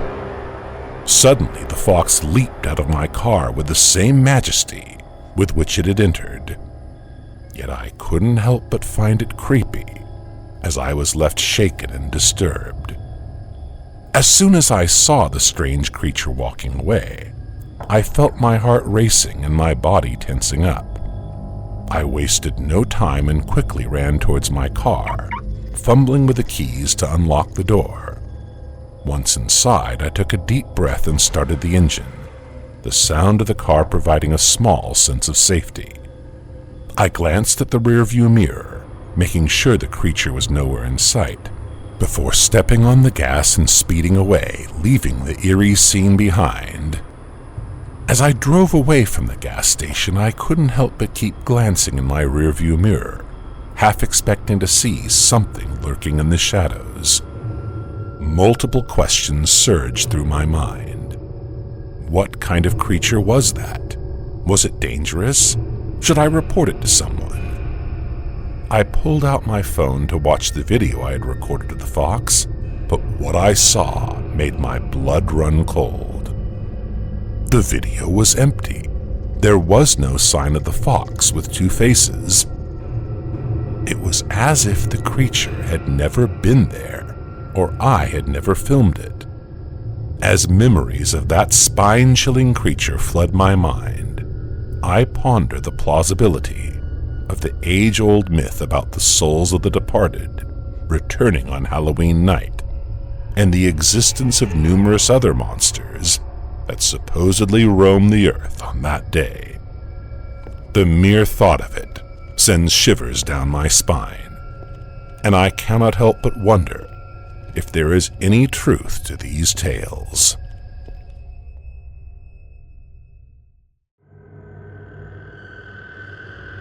Manager, come here. There's a dead body in the restaurant's refrigerator. I just came back from a morning meeting when the waiter called out to me. I followed him into the kitchen and got terrified by what I saw. A human body was sliced into multiple pieces and stuffed in the refrigerator. Blood was dripping all over the refrigerator to the floor. The scene was giving me the creeps, and it was so horrifying to look at that I just turned away. "Whose body is this?" I asked while going outside from the kitchen. "We could not see the head in there, but still, we're guessing it's the head chef," he said, putting a handkerchief on his nose. "Close the restaurant, call the cops, and ask everyone to gather in the hall," I instructed him, and started dialing my friend Jacob's number, who is working with the FBI. "Cops will be here within 20 minutes, the waiter informed me, and went ahead toward the hall where I asked everyone to gather. "Hi man, how are you?" Jacob asked in a loud, energetic tone as soon as he picked up the call. "Not good, bro. A dead body's been found in my restaurant's refrigerator, and we don't know how it got there and whose body it is," I told him in a panicked voice as I was scared as hell, but did not let others know that. Jacob was my best friend whom I could tell anything and behaved the way I was. Otherwise, I always tried to act tough and fearless in front of others. "Did you check the CCTV footage?" He asked the most basic questions, and that's when I realized that I never asked the staff if they checked the surveillance camera because I was panicking as hell inside. "No," I replied in a quiet voice. "First of all, check the CCTV footage to find out what happened. Mostly the culprit finds a way to tamper with the surveillance, but there are cases where you can get evidence through the footage," he explained to me in a calm and composed tone. "Okay, I'll check it right away," I said, and he told me to call him after that. I went to the hall to ask the staff about the surveillance footage and where they were when all this happened. "Okay everyone, please stay calm. Cops are on their way, and before they question you regarding this, I want to know where you were when all this happened," I asked in a harsh tone. "We don't know because everything was normal when we left last night." It was the sous chef who replied first to my question, while others just nodded in agreement to what he just said. "What about this morning?" I asked. "I was the one who came in first this morning for cleaning. I entered the kitchen for cleaning and fainted as soon as I opened the refrigerator." It was the cleaning lady. "Yes, and when I came in, I saw her passed out on the floor and looked over to the refrigerator to find out this horrifying scene." It was the sous chef again. "Did any of you check the CCTV yet?" I asked while looking at them, but everyone just went silent. "No, we haven't yet," the waiter who informed me about this earlier said in a faded tone. That's when we heard the sound of the police siren. "It's going to be okay, guys. Don't panic.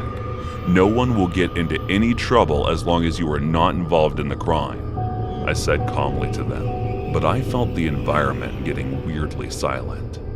The cops asked us the same questions about the CCTV footage, and while two of them went ahead to check the footage, one of them started to ask us questions about our whereabouts last night and other things related to the crime.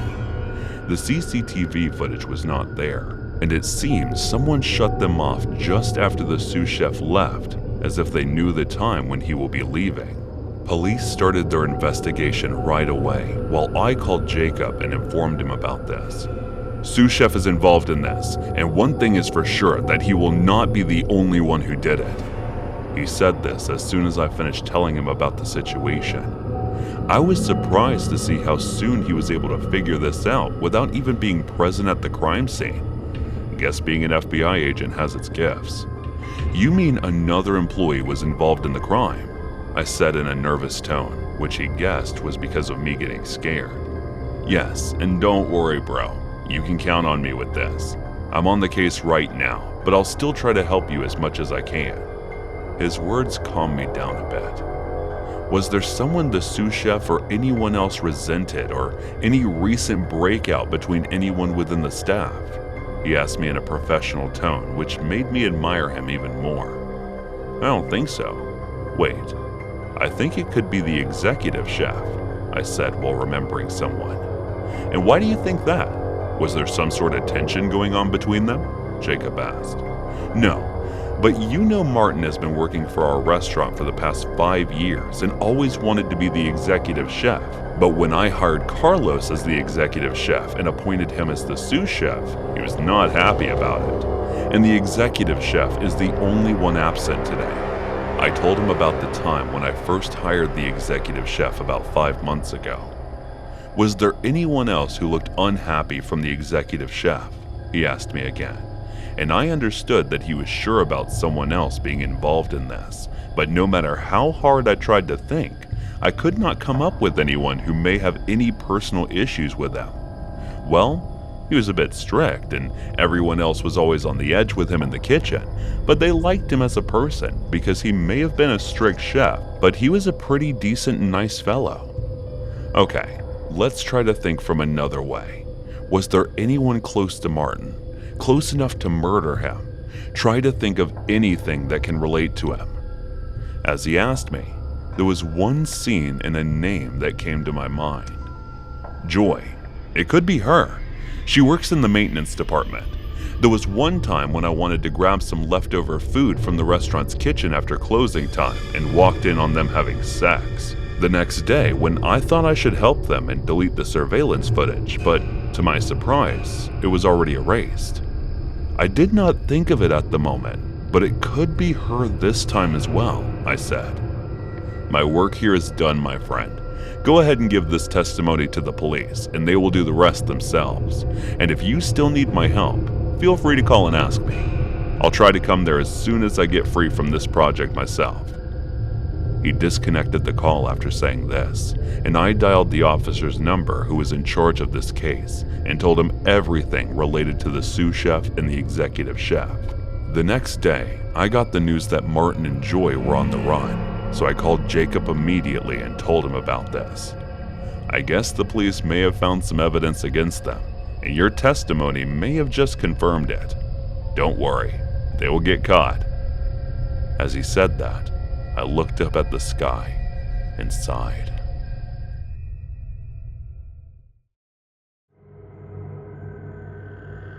I have been working with Starbucks as a barista for the past few years. The pay is good and everything, but the customers sometimes make it difficult because of their overly complicated orders. We work hard to keep up with their crazy customized and complicated orders, so the least they could do was accept it without being bitchy about it. So dealing with that kind of rude customers has always been too much of a hassle. You would not believe it, but there are all kinds of customers we have to deal with. Well, it's not always the case though. Some customers are pretty nice too. There was this one incident that almost made me lose my job. It was one day when I reached earlier than usual and started to get ready for work. I drained the coffee urns, brewed the coffee, unwrapped the pastries, got the espresso machine warmed up, etc. After that, the customers started to arrive, and here we go. It's just got busier than usual. That was when I heard Jenny trying to explain something to a customer while he was being extremely rude to her. I went there and asked about the situation, and the customer turned toward me and started shouting at me. He was saying something really weird, that his robot died because of Starbucks coffee. What the hell? Is this man psycho or what? Someone said among customers, and I was thinking the same thing. Who puts coffee over robots, and how are we to blame for that?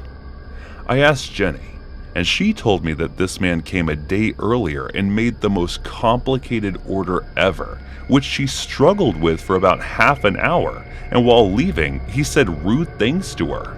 And today, he just came directly and started arguing. Starbucks has a policy that employees are never supposed to be rude to customers no matter the circumstances, so we had no choice but to bear with him. We apologized to him, thinking that he must be a mental patient or something, and gave him a free coffee as an apology. But it continued, and he started coming regularly and making a fuss over every little thing. We told our manager about it, and he said that we don't have to listen to his unreasonable requests if that is completely unrelated to our policy. So as we did that, that weird man started to do some creepy things. It started to happen from the day he stopped coming to the outlet. We were closing when Jenny saw a dead rat lying around in front of the gate. A red ribbon was wrapped around it, and there was a note over it that said, "You will regret it." It crept us out. I threw the rat in the trash can and calmed others, saying it must be a prank or something. The next day, 2 dead rats were lying around at the same time and place, so I quietly picked them up and threw them in the trash can before anyone else could see them, because I knew they would start saying superstitious things. That rude customer came to my mind, but I shook the thought, thinking, why would he do something like this? And I should not just doubt someone like that. But instead of stopping, it started to increase. The number of dead rats doubled day by day, and people around also started to freak out. It was a good thing that it happened only during closing time, otherwise it could affect the reputation of the place. I checked the CCTV footage so that I could see who was pulling all these nasty pranks, but to my surprise, I could not find anything. Those rats were also put in the blind spot of the surveillance camera so that one could not tell if they were there or not. The day after I checked the surveillance camera, that weird man came again and ordered the most complicated coffee, but I asked Jenny to let me handle that. I prepared his order and handed it to him. He stared at the drink for a few seconds, but then threw it on the counter, saying that we are useless. I got pissed and went ahead to ask him to stop it, but the man pulled out a gun and pointed it toward me. People got scared and ran out of there, but some people tried to calm him down. I just stood there frozen, staring at him, trying to figure out his next move. He then turned the direction of his gun towards Jenny, and as he was about to pull the trigger, I ran towards him. I grabbed his hand, but I was late, and he had already pulled the trigger, and Jenny was shot in the shoulder. After that, I punched the gun away from him and started to punch him. Someone had already called 911, and as soon as they reached, I explained the situation. Jenny was immediately sent to the emergency room, and that man was arrested. My boss scolded me for being reckless and blamed me for the ruckus that was caused. He did not believe me when I told him about the rat situation. He gave me a warning, saying if anything were to go wrong next time, I would get fired. After investigation, it was found out that the man had some mental issues, but he still had a pretty nasty criminal record, so the police did not let him off. Instead, he is still getting investigated and put on trial for multiple cases that were found during this. They were trying to figure out a way to deny his mental illness and put him in for good this time. On the other hand, Jenny has recovered from the gunshot injury and will be continuing her work within a month. And I'm going to transfer to another branch where I guess there will be a completely new set of drama waiting for me.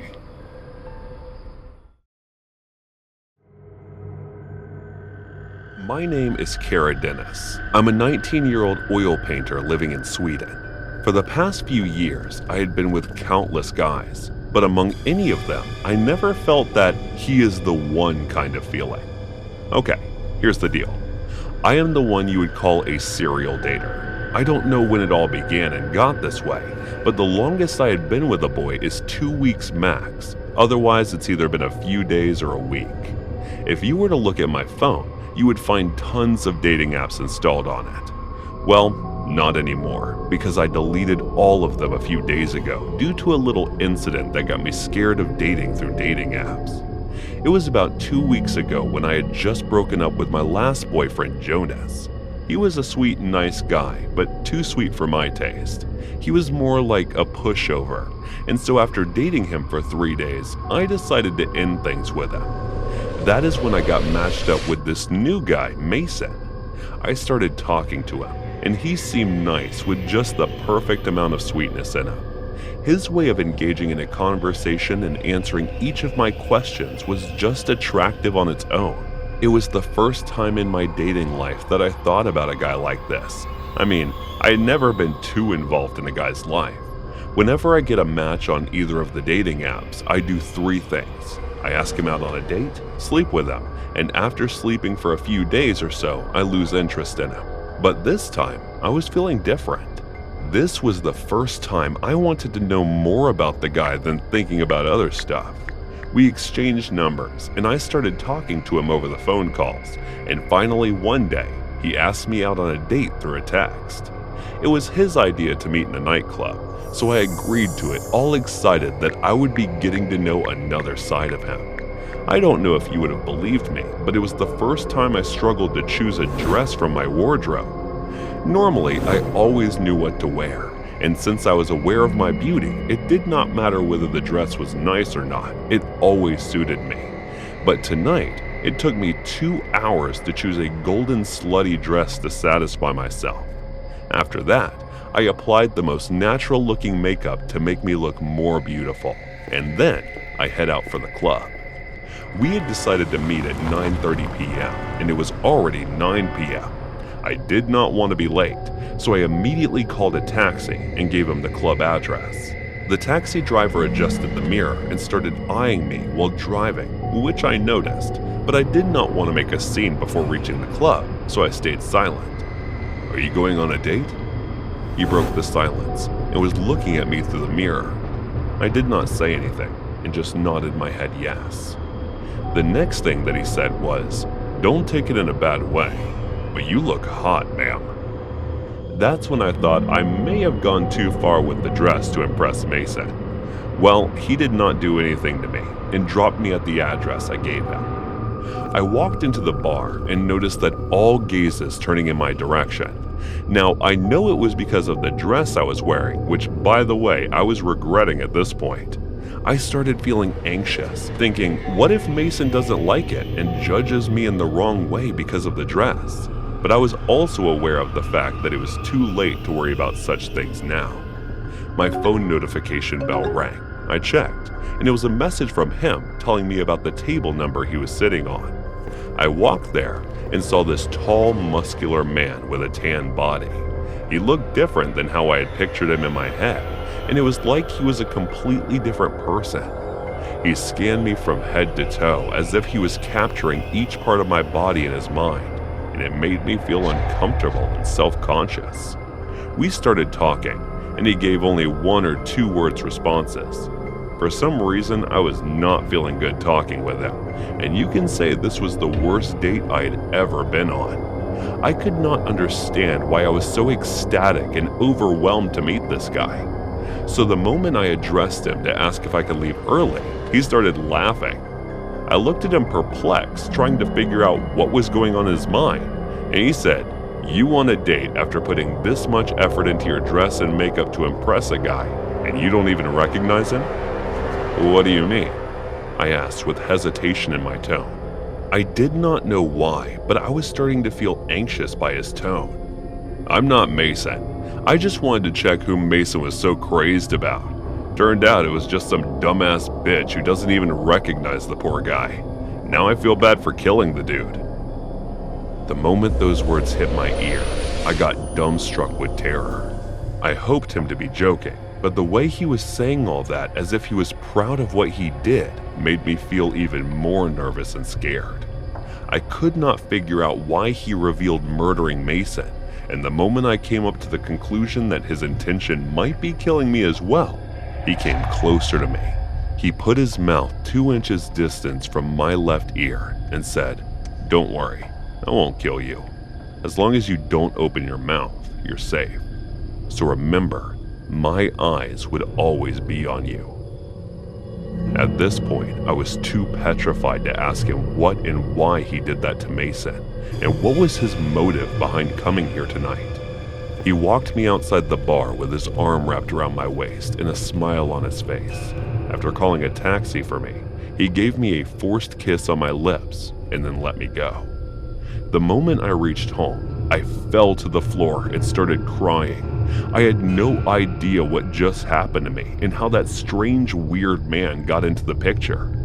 All I knew was that I won't date anyone using a dating app, so I deleted all the apps from my phone. It's been a few days since that incident, and I'm still confused about everything. I haven't told anyone about it, and neither did I try to figure out the situation from that day. Either way, it's in my favor, because that man did not show up or contact me ever since that day, and I'm hoping it stays just like this in the future as well.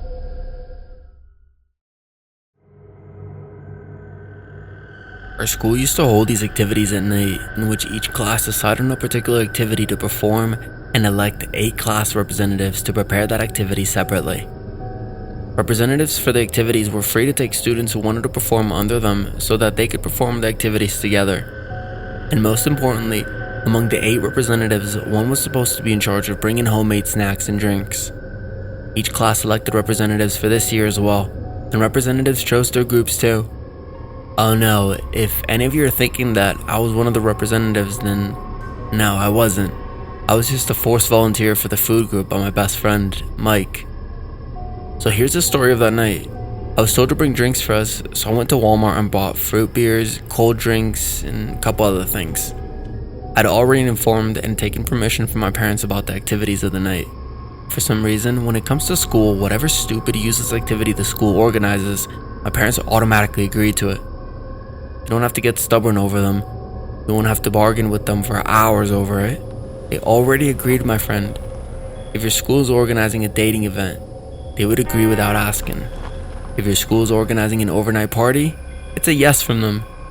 I don't get the school and parents' logic. I mean, I wanted them to deny me from going, but when I asked them over dinner, Mom, Dad, school is organizing an activity tonight, and we'll be staying overnight. Sure, enjoy the night. I'm not exaggerating when I say this, but they said that in sync while staring at their phones. So I didn't even need to ask twice, and asked them for money to submit in the class for the contributions. If they did not care, then I did not care either. I prepared my sleeping suit and headed out for school for the activity night. The night was going well, activities were great too. When it was all finished, students in our class started playing Truth or Dare. That was when I and 2 other students, Sam and Carla, got the dare to go and take a selfie in the abandoned Walmart building. I told them that we would do that in the daytime, but others forced us, telling us that we couldn't do that right now. Some of them volunteered to wait outside the building in case something goes wrong. The reason they volunteered to come with us was that there was a rumor going around about this building after the Walmart shut down. It was that there was a ghost who lived there, and he doesn't like uninvited visitors. So we headed towards the abandoned Walmart building. When we reached there, apart from the 3 of us, the rest decided to wait outside the building until we came back after taking the selfie. We slowly walked towards the entrance gate of the building. I swear, I could hear Sam's gulping sound and see Carla's trembling hands. We entered the building and walked a bit further inside. There was a light coming from inside, which was pointed at a particular thing that we could not see from this far. I got curious and asked others to come with me, and we would take a selfie there. Carla started to argue that she was already scared enough and that she would just get it over with, while Sam was quietly staring at the light, which all of a sudden turned off. We got scared and quickly took a selfie. When we were done taking the selfie, we started to head in the direction that we came from, but as we were walking there, it felt like we were walking in circles. We turned to look around, but we were at the same spot where we took the selfie. All 3 of us freaked out and started to run, but when we stopped, we were standing in the same position again. We started to scream from the fear and from the ominous feeling that surrounded us in the area. We kept running and ended up in the same spot each time. That was when we heard the voices of other students. They were coming from outside the building from a distance, so we decided to follow their voices. We were going closer and closer to the voices when all of a sudden, Sam froze at the spot where he was standing. We tried to shake him up, but then suddenly he looked at Carla with a dead look in his eyes and reached out his hands to her neck and started strangling her. I kept screaming and trying to pull him away from her, but for some reason, the weak-nerved Sam was stronger all of a sudden. No matter how much I tried to pull him away, he kept strangling her until she passed out after struggling. He turned his head towards me, which I sensed, and started to run away from him. He kept chasing me. I did not understand what was going on with Sam and why he was acting this way. I tried hiding from him, but he caught me and started strangling me too. While he was doing that, I tried grabbing whatever was around, and strangely enough, I found a rock and hit him with it. After that, I was too scared to stay conscious and passed out by it. When I woke up, there were cops, students, and our parents surrounding us as the students outside heard our screaming voices and tried to get inside, but couldn't for some reason. So they called 911 on us, and they got there. And when they got there, they saw us all passed out on the floor. We were taken to the hospital to get treatment, but still, we couldn't overcome the trauma of that night. I don't know what Sam went through because he was the one who got possessed, but I told him that I was there for him if he needed me. Sam and I became good friends after that, but we decided to never talk about the incident, and Carla transferred to another school. And one more thing, the students who gave us the dare were suspended for an entire week, and after the objection from many parents, the activity nights got canceled forever in our school. Patricia, that's such an old name. Poor you. Who named you this? It was a lady I just met a few minutes ago in Walmart's grocery department when I was shopping. I had picked up the last 2 remaining cabbages that were on sale, and when she asked me to give her one, even though I didn't want to hand her over the cabbage, I still let her have it. I was about to leave when she asked me about my name. And the rest of her criticized it. Without replying or saying a word, I just left there to continue my shopping. It wasn't my first time shopping alone at Walmart, but still, it was after a long period of time since I had come shopping.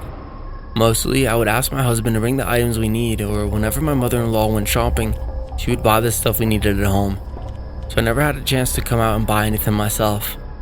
It had been 6 months or so since I got married, and yes, my in-laws live in the same house as us, which is pretty nice, because being an orphan, living in a family with many members had always been my dream. And after getting married to Josh, it finally came true. They all adore and spoil me because they never had a daughter in their family, which they always wished for. Josh was at work today, and my mother-in-law was visiting one of her friends, so I thought I should go out there for once and buy the groceries myself. I took up my phone to check the list, and that's when I saw the same woman coming in my direction. I don't know why, but I wasn't getting a good vibe from her, so I turned in a different direction to avoid her. After that, I did not see her and continued to focus my shopping for the rest of my time there. As I was picking up the last item on the list, I heard a commotion coming from the electronics department, so I thought I'd go in there and checking out what was going on. When I reached there, I saw a crowd circling 2 people. From what I could tell, that one of them was the woman from earlier. He was pulling out a white girl's hair and shouting at her. While the employees were trying to pull them apart from each other, the 2 of them were continuously cussing each other and calling out names. I could not understand what in the world was going on here, except that the 2 women were going on at each other, fighting nasty. "Hey, what's going on here?" I asked a girl in the crowd who was also watching them like me. "I don't know, I also got here a few minutes ago," he replied to me. The fat woman you see over there pulling out the girl's hair, she was pickpocketing, and when the girl saw that, she started blaming her and arguing with her. Another lady from the crowd said, "Let's call her A." No, I heard it was the girl who was pickpocketing the lady, and she was just trying to stop her when she started attacking her. Another lady in the crowds heard our conversation and added, "Let's call her B." You heard? I was there when it happened. The girl called out the woman for pickpocketing, and they started arguing over her. Lady A said, which made Lady B silent. Everyone present there was also filming the fight or discussing which one of them was there to blame. After 15 minutes of watching the fight, I thought it would be useless and decided to proceed with my shopping. I went to the counter and stood there in line. Not to my surprise, there were fewer people there because of the fight. So my turn came up quickly and the cashier started to bill up my products. That was when I saw 2 security people dragging the woman with them while the girl was talking with them. Ladies A and B also came and stood in line while talking to each other. They were saying that they could not believe a woman of such an age was pickpocketing and so many things like that. What I could make of their conversation was that the security checked and found her hiding many things. The security had been taking them for a thorough check so that they can find out how many things she had picked. After my billing was done, I paid the money and headed outside the Walmart. As I was taking out the car from the driveway, I could hear everyone present there talking about the lady and the girl who got into a fight. Even though pickpocketing was common, such a commotion in public places such as Walmart were rare at those times.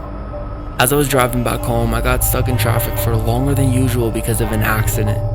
A truck driver who was drunk in the middle of the day hit a cab.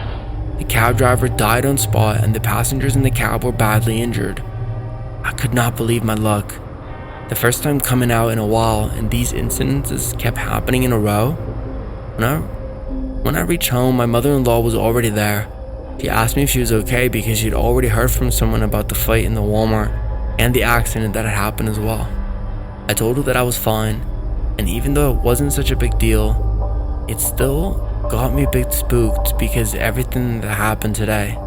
Josh came a bit later than usual that night, and when I asked, he told me that one of his colleagues got married recently. His wife got into a fight at Walmart with some lady, so he had to take care of his share of work as well. He told me that his colleague's wife told him that she was shopping on her own, and that lady approached her when she was picking up some items from the sale. After that, she started following her, and that was when she noticed her pickpocketing and slipping some items in the girl's bag. So she called her out for that. I felt a bit relieved that I got away from the lady when I did that, because you never know, it could have been me instead of that girl. And there were chances that she may have blamed me.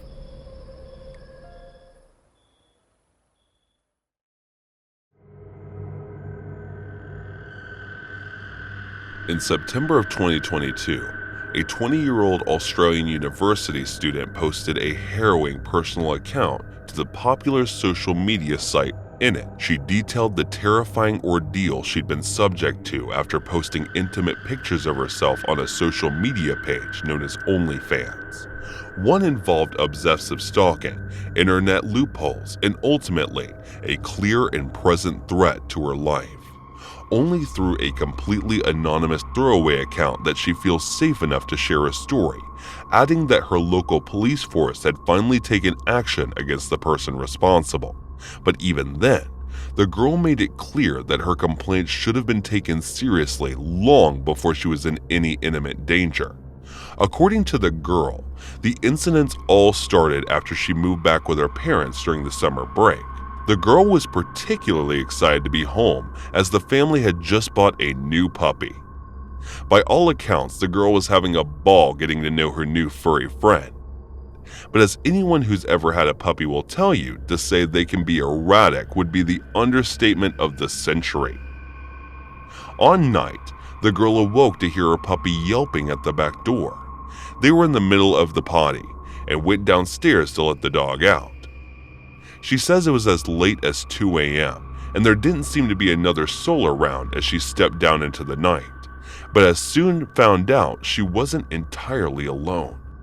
I saw this figure in a car, she said. I could tell they were looking at me, but it was pitch black outside, and I couldn't make out their face. I felt a bit uneasy, but I didn't really think anything of it. Only when I go back inside, the car started up and followed me up my driveway. The terror of such an experience is undeniable, and even though the girl was so close to home, there's no denying that being out alone in the middle of the night made her very vulnerable indeed. I was terrified, the girl added. I sprinted back inside and locked the door, and kept my eye out for them in case they tried to break in. But as far as I know, they just backed out the driveway and left. Then she woke up the following morning after a terrible night of restless sleep and deep concern. The girl found an envelope and said her parents left her box. The envelope contained not only 20 Australian dollars in cash, but also her OnlyFans username. I thought long and hard about how he could have found my parents' address, the girl said. Now working out the problem didn't start until I shared my Amazon wish list.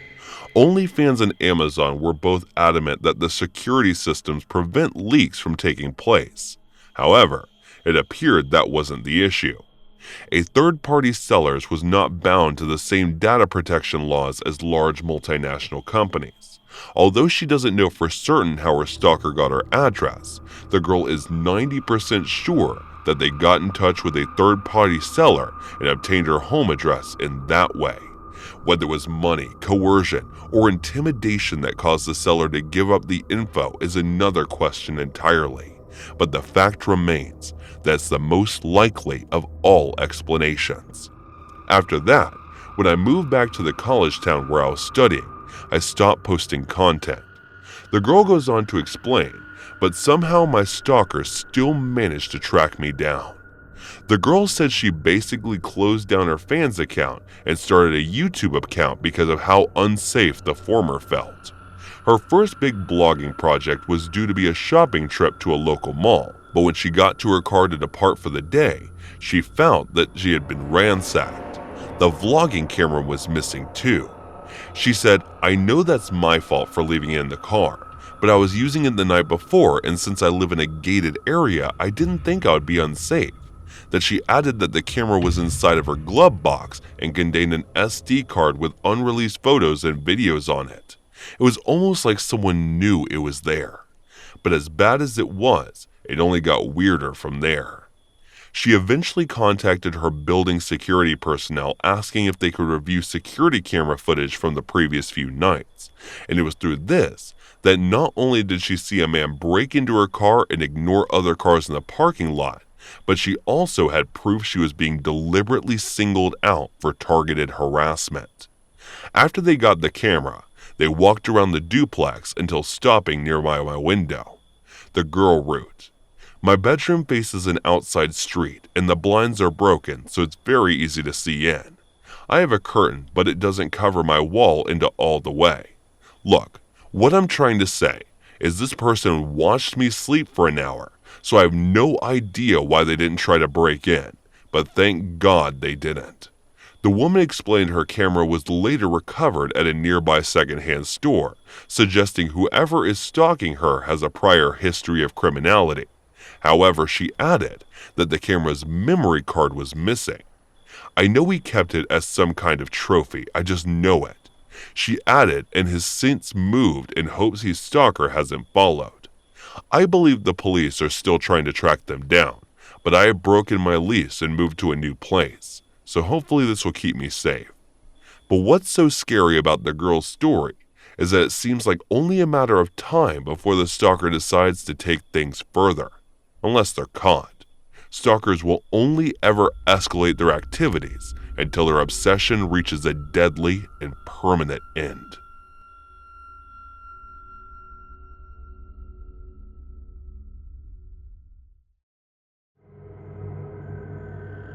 It was the day when my boss asked me the most bizarre article to publish about the LGBTQ+ community, since they had always been so private and secretive about themselves. By the way, in my opinion, it was not true. I had seen them being open and oversharing about themselves, but my boss wanted to go undercover and get along with them to get the inner scoop for the article. He did not give me a clear point about what it was that I was supposed to look for. Instead, he just said, "You'll know when you find it." It was frustrating for me to work with him any longer, but since I needed the experience to get a bigger opportunity, I had no other choice. As he instructed, I downloaded Tinder and created a profile for myself. I put my sexual preference on bi and started to wait for the moment when someone gets matched with me. In the meantime, I asked my other gay and lesbian friends some questions about their lives, but whatever answer they gave me did not seem to satisfy me. It was Thursday afternoon when I got matched with a girl named Julie, who had put on her profile that she was a lesbian. As I chatted with her, she told me that she was not satisfied with her sexuality and was thinking of transitioning. I got a strong urge to talk some sense into her and explain to her that she could love her the way she is, but I couldn't because there was a huge possibility it could blow up my cover. So, I played along and tried to act as naturally as I could. She also told me that she had recently accepted herself and broke up with her boyfriend because she no longer felt attracted to him. That is when she felt she was a lesbian. It felt similar to my other gay and trans friends, so I figured not being comfortable in their skin the way we do must be something these people might have in common among themselves. Anyway, she told me she did not want to rush into a relationship so soon, and thinking of taking things slow, which was good for me because that way I could not be feeling too guilty about using her for my article. So we started as friends and continued to engage in chatting daily. I soon found out she was 19 years old and figured she might have made a rash decision by rushing into these sexual identity things. But except for feeling guilty, there was nothing else I could do. There was no way I was going to risk my job over this. You can call me selfish for this, but it was the right thing to do for myself. One evening, my boss called me to inform me that I was taking too much time, and as a result of his impatience, he was transferring the project to someone else. For some reason, I felt a heavy burden getting lifted off my chest because I was tired of deceiving Julie, and I did not want to do that anymore. Now all I needed was to come clean to her, but I did not have enough guts for it, so I simply avoided opening Tinder. 2 weeks later, I got a text from her asking me out on a date, which I agreed to because it was the perfect opportunity for me to tell her everything. We agreed to meet in a cafe in the evening, and she told me she would be wearing a green dress. When I saw the girl introducing herself to me as Julie, I couldn't help but think she looked older than the age she told me. But the way she was talking and holding up the conversation, I was sure it was the same girl I had been chatting with the past few days. She seemed nice and bubbly, so I figured I might be wrong about her age. Hey, want to come with me to see something nice? As we were about to say goodbye to each other, she suggested. I wanted to deny it, but I was already feeling enough guilt about not being able to tell her the truth, so I agreed. She walked me to her car and started talking about her childhood as we got in. As she was driving me to the area which seemed secluded, she started telling me how she murdered her gardener when she was 17. I started panicking and asked her to stop the car, but she turned her head to me and said, "Did you think I believed your story of being from the LGBTQ+ community? Hell, even I am not one of them. I was just looking for prey." Her face seemed so monstrous with that evil smile that it freaked me out completely. "Why are you doing this to me?" I said with my voice trembling as I kept panicking. "Oh no, honey, don't be mistaken. None of this is your fault except matching with me on Tinder. It's just that I love seeing others in pain."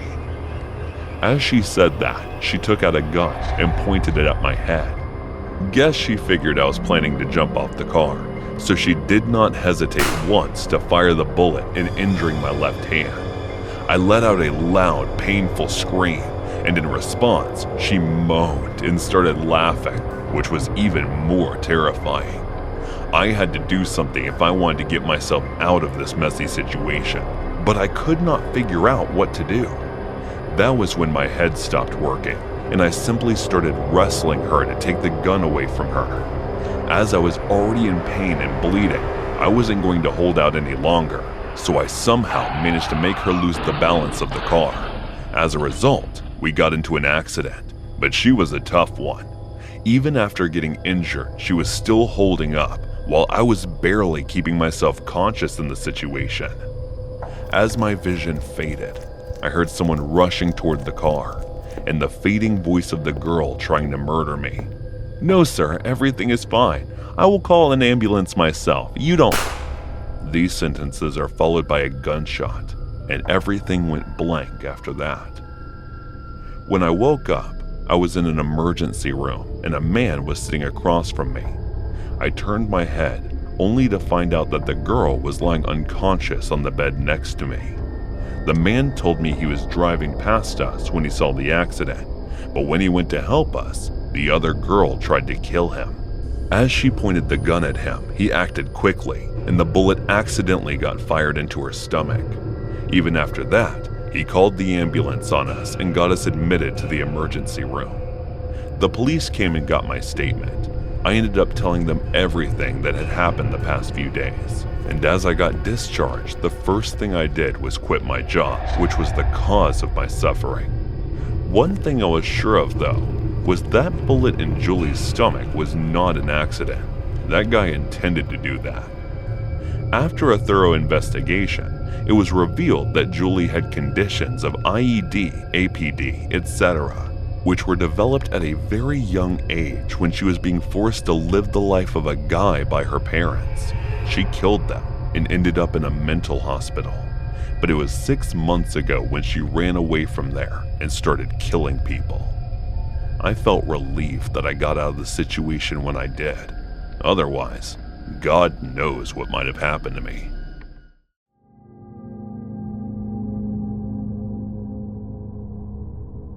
When I was 18, I worked at my college's residence building at the front desk, and I think I almost got assaulted or murdered. You be the judge. During the summer, the building operated as a hotel, so 2.5 floors were hotel rooms and half the 3rd floor were student rooms. The whole building operated with a hotel swipe key system that was pretty outdated, and all the doors were powered by 4 AA batteries. If the batteries died, there was a decently lengthy process to replace them and reprogram the door. A dark-haired guy came to the front desk from inside the building while I was working an overnight shift at around 1 or 2 a.m., and he said he left his keycard in his room. I made him a new one and made my first error of the night. Hotel guests could have as many room keys remade as they wanted, hypothetically. Students, however, were supposed to be given a temporary keycard and charged $2 to be returned when theirs is located. I gave him a new key for his room and asked if he was a student or a hotel guest, and he replied, "Student." At this point, I should have checked our system to charge his account, but I was caught up doing administrative duties and forgore. I used to trust people way too easily at this job, but quickly learned not to. Later on in the night, maybe at around 3 or 4 a.m., he came to the desk again and said he couldn't get into his room. I asked if he just forgot his key again, and he said no, the door wasn't working. I asked if the light was coming on when he swiped his card, and he said no, so I figured the batteries were dead. I told him I'd have to change the batteries, and I went up to his room with him. He asked me for my name, and I told him. He didn't tell me his. I opened the room door manually with a master key and told him I'd have to prop it open while I worked on the back panel to replace the batteries. He said, "No, it's okay, I'll close it," and closed and deadbolted the door locked. Really freaking weird, but I tried not to think about it. I had changed the batteries on plenty of other doors by this point, and some students were iffy about having their doors propped open for their room to be on display for anyone walking by. He also had a really thick accent, and I thought he might be an international student since we had a lot of students from other countries where English was not their first language. I gave him the benefit of the doubt and thought maybe it was also just a language barrier issue. At this point, though, I really felt like something was wrong, but I tried to ignore it so I didn't freak him out. While I was trying to focus on fixing the door as quickly as possible, he kept trying to entice me to go further into the room, saying his bed was broken and he needed me to take a look at it. There was something underneath it that needed to be fixed, etc. He held out a little gold house key and said, "I have a key, go get it," and threw it under the bed. He said that there was a leak under the fridge. He just kept trying to get me down on the ground, throwing random problems at me. Obviously, I told him no. I'd send maintenance up in the morning to take a look at it if anything was broken. I had my back to him and he asked me if I could take off my glasses. I said no, I needed them to see. His tone of voice changed, and in the most steady, chilling manner, he said, "Ella, it's okay. You can take them off." And from behind me, he reached around and tried to take off my glasses. I swatted his hand away and, trying to remain composed, said, "No thanks, I need to keep them on." Even though he was creeping me out, I didn't want to be rude to him. I didn't want to get in trouble if he complained about me or risk upsetting him and having him yell at me.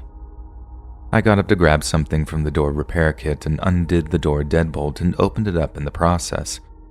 He jumped toward the door to close it again and told me to keep it closed. I told him no. I had to open it to start reprogramming it from the front.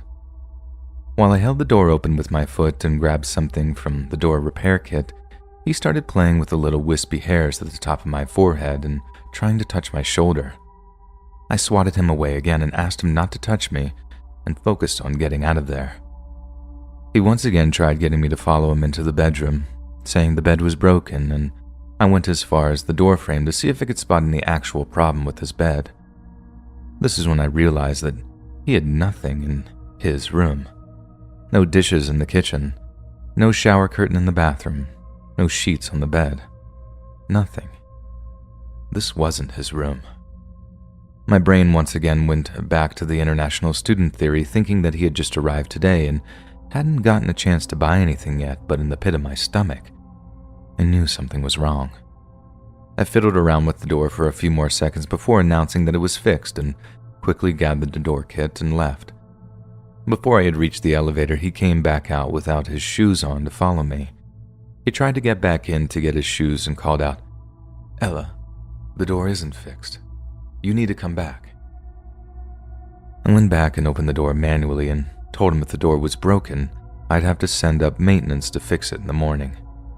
I knew he was going to follow me to the elevator again, so I closed the door behind me once he went inside and ran down the stairwell as fast as I could.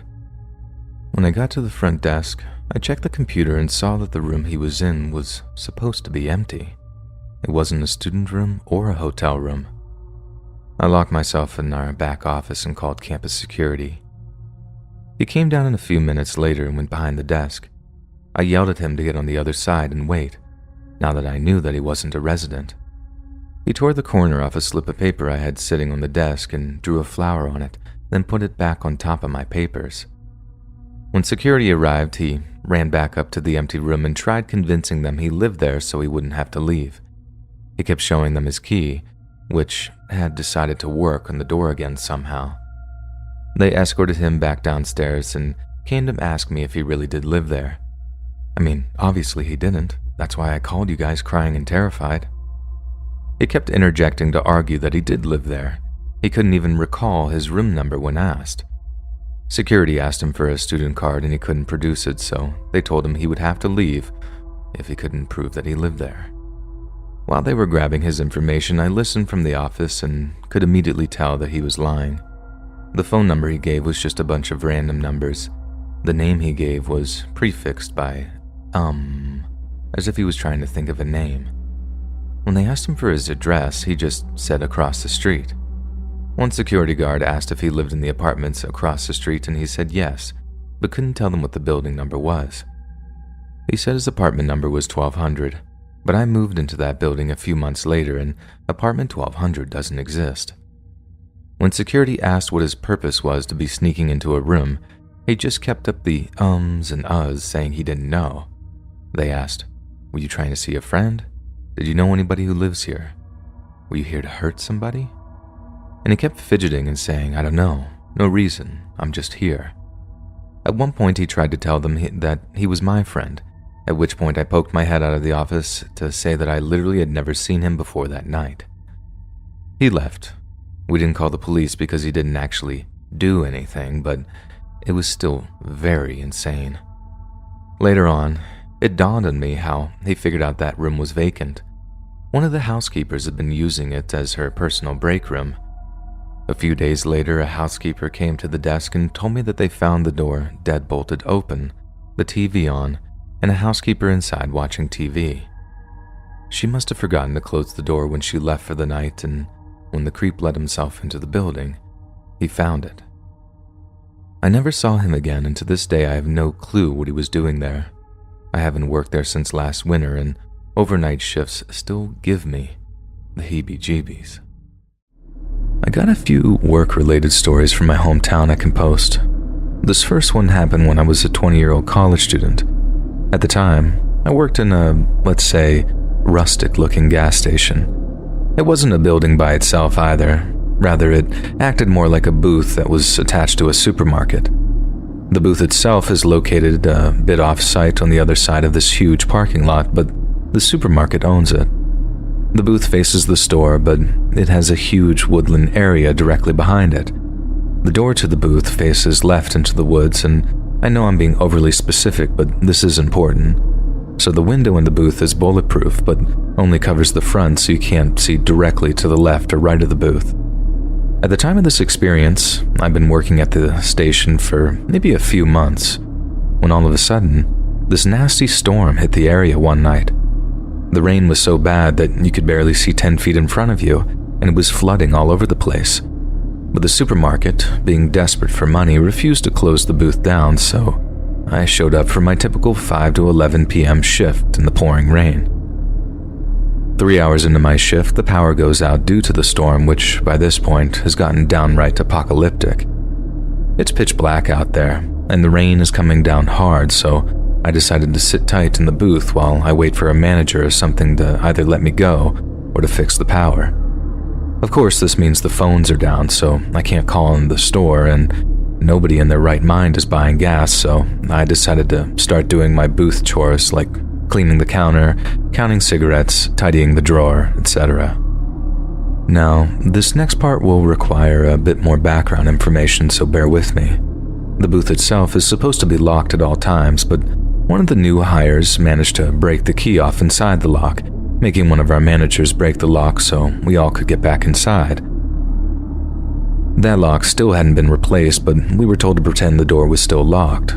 The door still had a deadbolt, but I found it annoying to fool with, so I mostly just left it unlocked. Whenever I'd go to open the door, I'd pretend to put the key in and make an audible ksh sound like a lock being opened. Anyway, back to me sitting in the unlocked booth in the pitch black pouring rain. I'm in the middle of my chores when I hear something outside the booth, like a muffled sort of splashing sound. Again, there is zero visibility, so I press my ear against the door and I can clearly hear someone walking around the booth, in the rain, before stopping in front of the door. Before I can kick myself for not locking it, I hear that ksh sound, followed by the most dreadfully quiet couple of seconds. I'm just waiting to die at the hands of some deranged serial killer or crackhead, when suddenly, the footsteps start splashing back into the woods. I quietly soil myself as I race to lock the deadbolt and I wait out my shift. I would occasionally hear the footsteps outside, but it never tried to open the door. Finally, my manager drives over in a truck to close me out for the night. Since I'm still kind of new here, I didn't want to seem like I was delusional or crazy or that I was a crackhead, so I never mentioned it to him or anyone else at the store. A few months later, this kid I was training told me he'd heard footsteps real late one night during a storm. And thankfully, the lock had been replaced since then. I just tell him it was nothing, but not to open the door if he thinks there is something out there. Not because I didn't want to look delusional, but because I can't explain this phenomenon. Now fast forward a couple of months, and I'm still working at the booth. By this point, I'm the second oldest person working there, so sometimes I'd get calls from younger coworkers when they accidentally mess up. On this particular night I was off, but I still got a call from this high schooler who I'll call Rhea. I look at the time and it's 9:30, so I sigh and pick up the phone, and before I can even get in a what happened, Rhea is in hysterics, saying something about her trainee being missing, and then lots of sobbing. Confused, if not a little agitated that she called me first, I try to get her to call the cops or something if he's been kidnapped, but she insists that she can't call the cops because they wouldn't believe her. So, my next line of thinking is to ask her why she hasn't told a manager, and she cries some more and says that they wouldn't understand. More agitated than confused, I agreed to go out there and calm her down. I get dressed, go out there, and park next to the booth. There were no customers around, and the girl was just standing in the booth, staring at the door. She spots me, opens the door, and starts sobbing, telling me to hurry inside. Eventually, I got her to stop crying long enough to tell me what happened.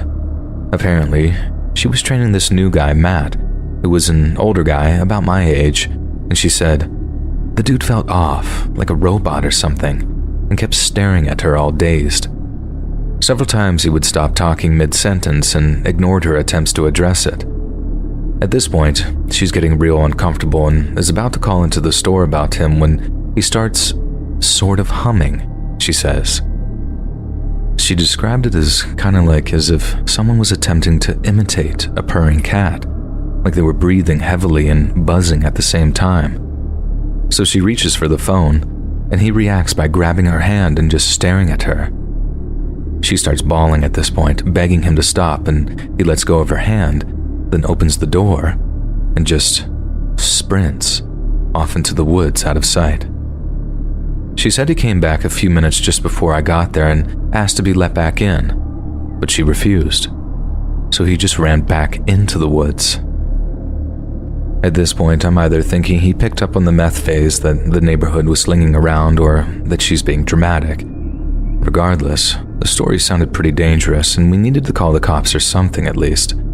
I tell her we're going to call the cops and then we're going to walk outside and wait for them, but she doesn't want to go outside.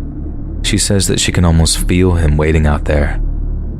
Tired, irritated, and not really buying the story, I just say screw it. She can stay in the booth and call the cops while I make sure the tree line is clear. I take this weak little flashlight that I stashed out there after the first story and go outside to start scanning the tree line. I barely begin shining the light around when suddenly the hair stands up on the back of my neck as I hear this humming noise. She described it rather well too, because it sounded kind of like cicadas mixed with breathing. I look inside the booth and she's curled up in the chair, staring to my left. I didn't even look where she was staring, I just immediately booked it back to get inside. But I left the keys with her, and she's not getting up to let me in. I'm pounding on the door while screaming at her to let me in, and the humming stops abruptly as I hear something behind me and to the left. It's Matt. He's standing just on the edge of the trees. My panic intensifies, and at this point, Rhea finally lets me into the booth, and I immediately deadbolt the thing shut. All of a sudden, Matt is right outside asking to be let back in. He says he's sorry, and that he got a bit nervous back there, and he begins circling the booth while he just repeats the same couple of excuses, asking to come in. This continues for maybe 5 minutes before the cops arrive, and Matt just begins to run off into the woods again. I end up having to explain to both the cops and our manager what happened, leaving out the weird humming. As far as I know, Matt never showed up, so they fired him and Rhea quit eventually, and that was the end of it. I was never particularly close to Rhea since she was still in high school when I was in college, so we never got to talk about what happened. I have no idea what happened that night though. Maybe Matt was just some doped up meth junkie who was capable of making some really weird noises. I'll never know. I guess it could explain why he bolted out of there when the cops began to show up, but that day is still quite a mystery to my mind. The incident I'm about to tell you still haunts me to this day. It happened to me when I was still in high school. A new game was in the craze at the time, Dragon Age Inquisition. It was a 4-player life simulation game. In that game, the player had to take on the role of one of the 4 Inquisition.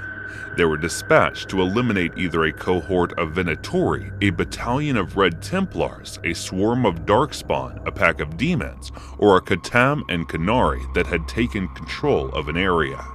Every location had 5 zones, and once the players completed the first 4 zones, the agents had to face enemies led by the enemy commander, either Calpurnia, Samson, or Emissary Alpha, an Envy Demon, or Sereth, depending on which faction they are fighting.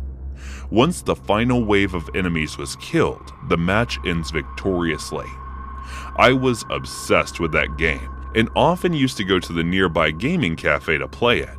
I used to play this game for hours, and after I was finished playing, I used to open my Facebook account and post my progress of it.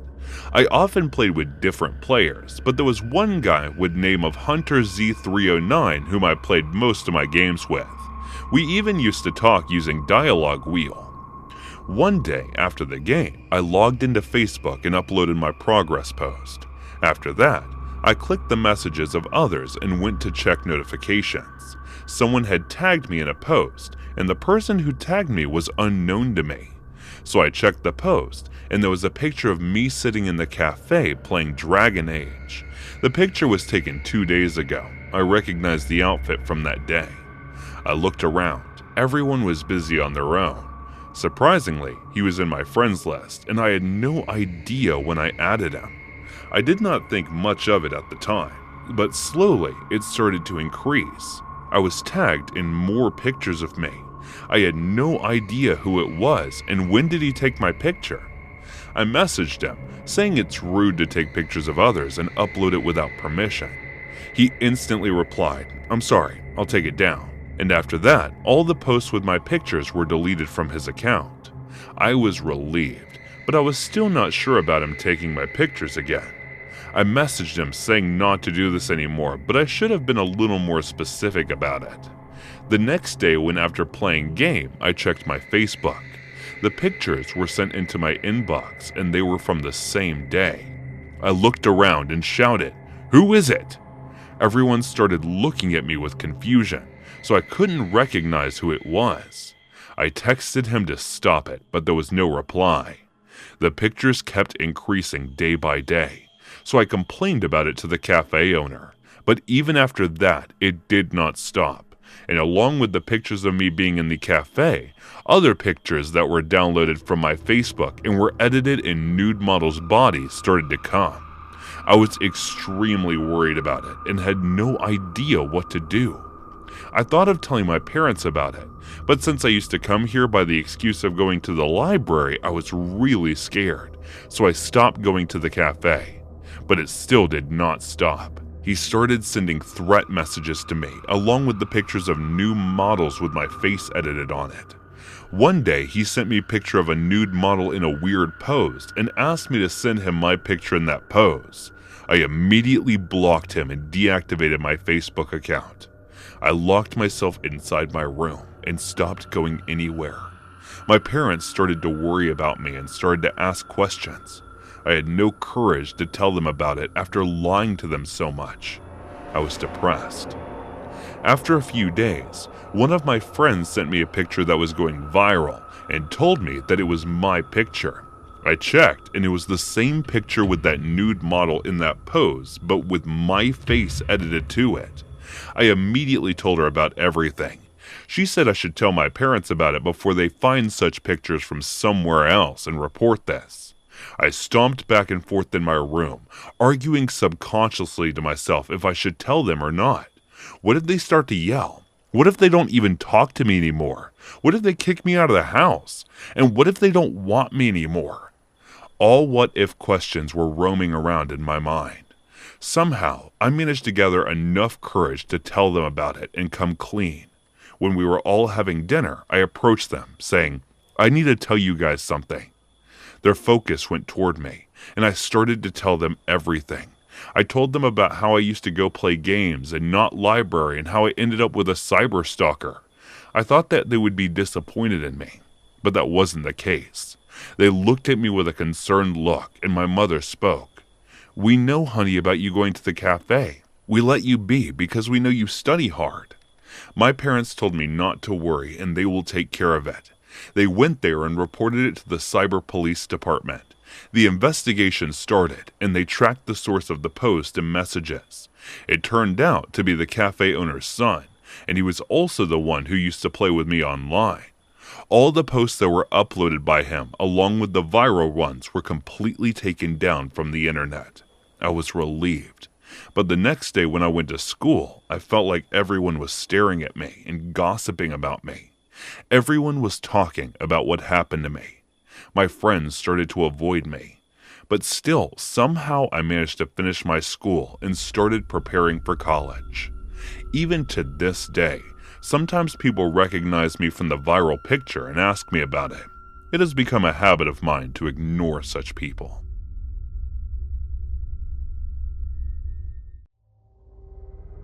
In my early 20s, I went through a wandering stage.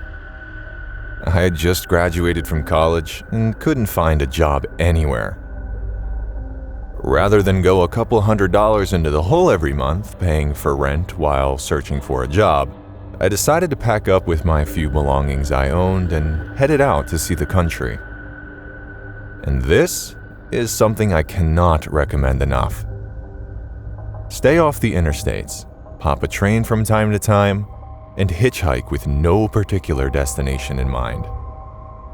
It was this kind of aimless wandering that led me to the Pine Barrens of New Jersey. If you've never experienced them, the Barrens are an amazing place. Huge stands of oak and evergreen trees, many older than time itself, grow out of that strange, sickly soil. Sugar sand, the locals call it in the rainy season, that forms quicksand. And then the dry season, it can still swallow farm machinery whole.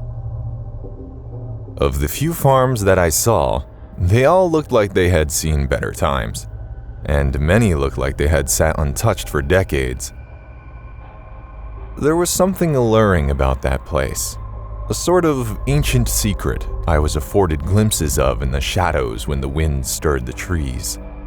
The sort of movement at the edge of your vision that follows you throughout the day, but disappears as soon as you turn your head.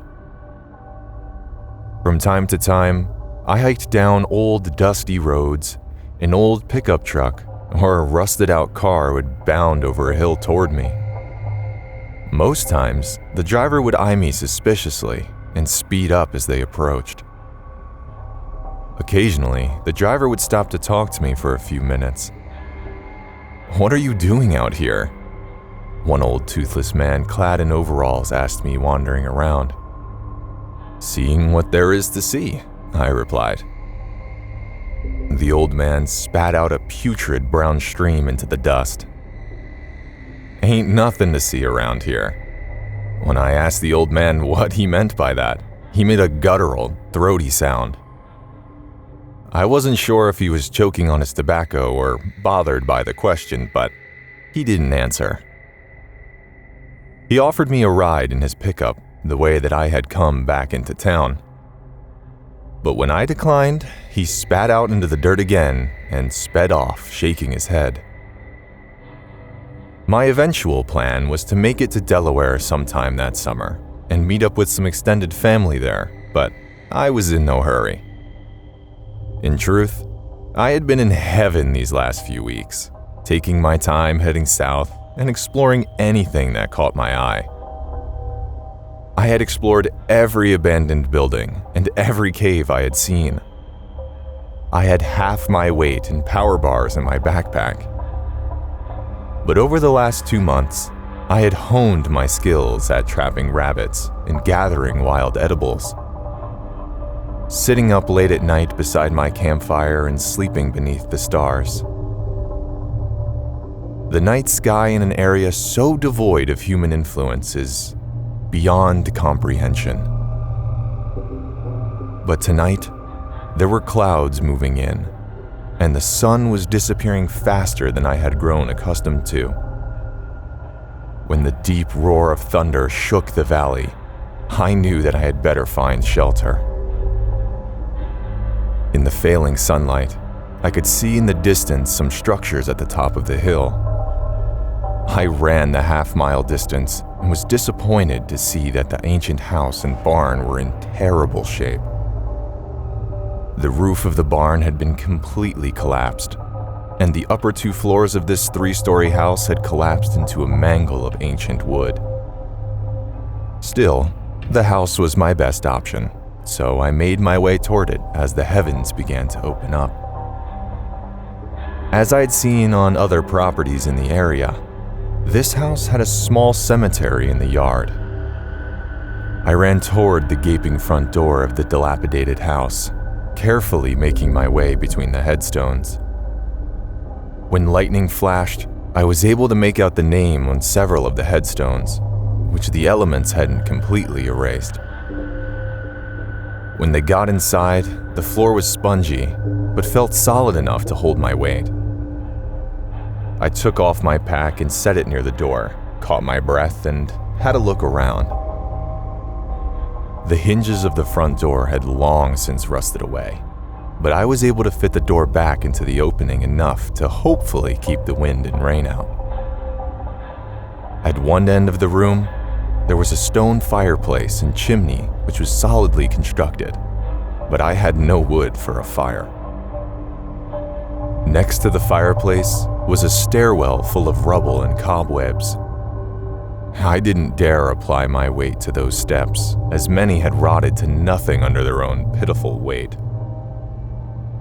Opposite the front door was an opening to an old kitchen of sorts, but when I tried to approach it, my foot went clean through the floor, and I decided to stay put until the storm blew over.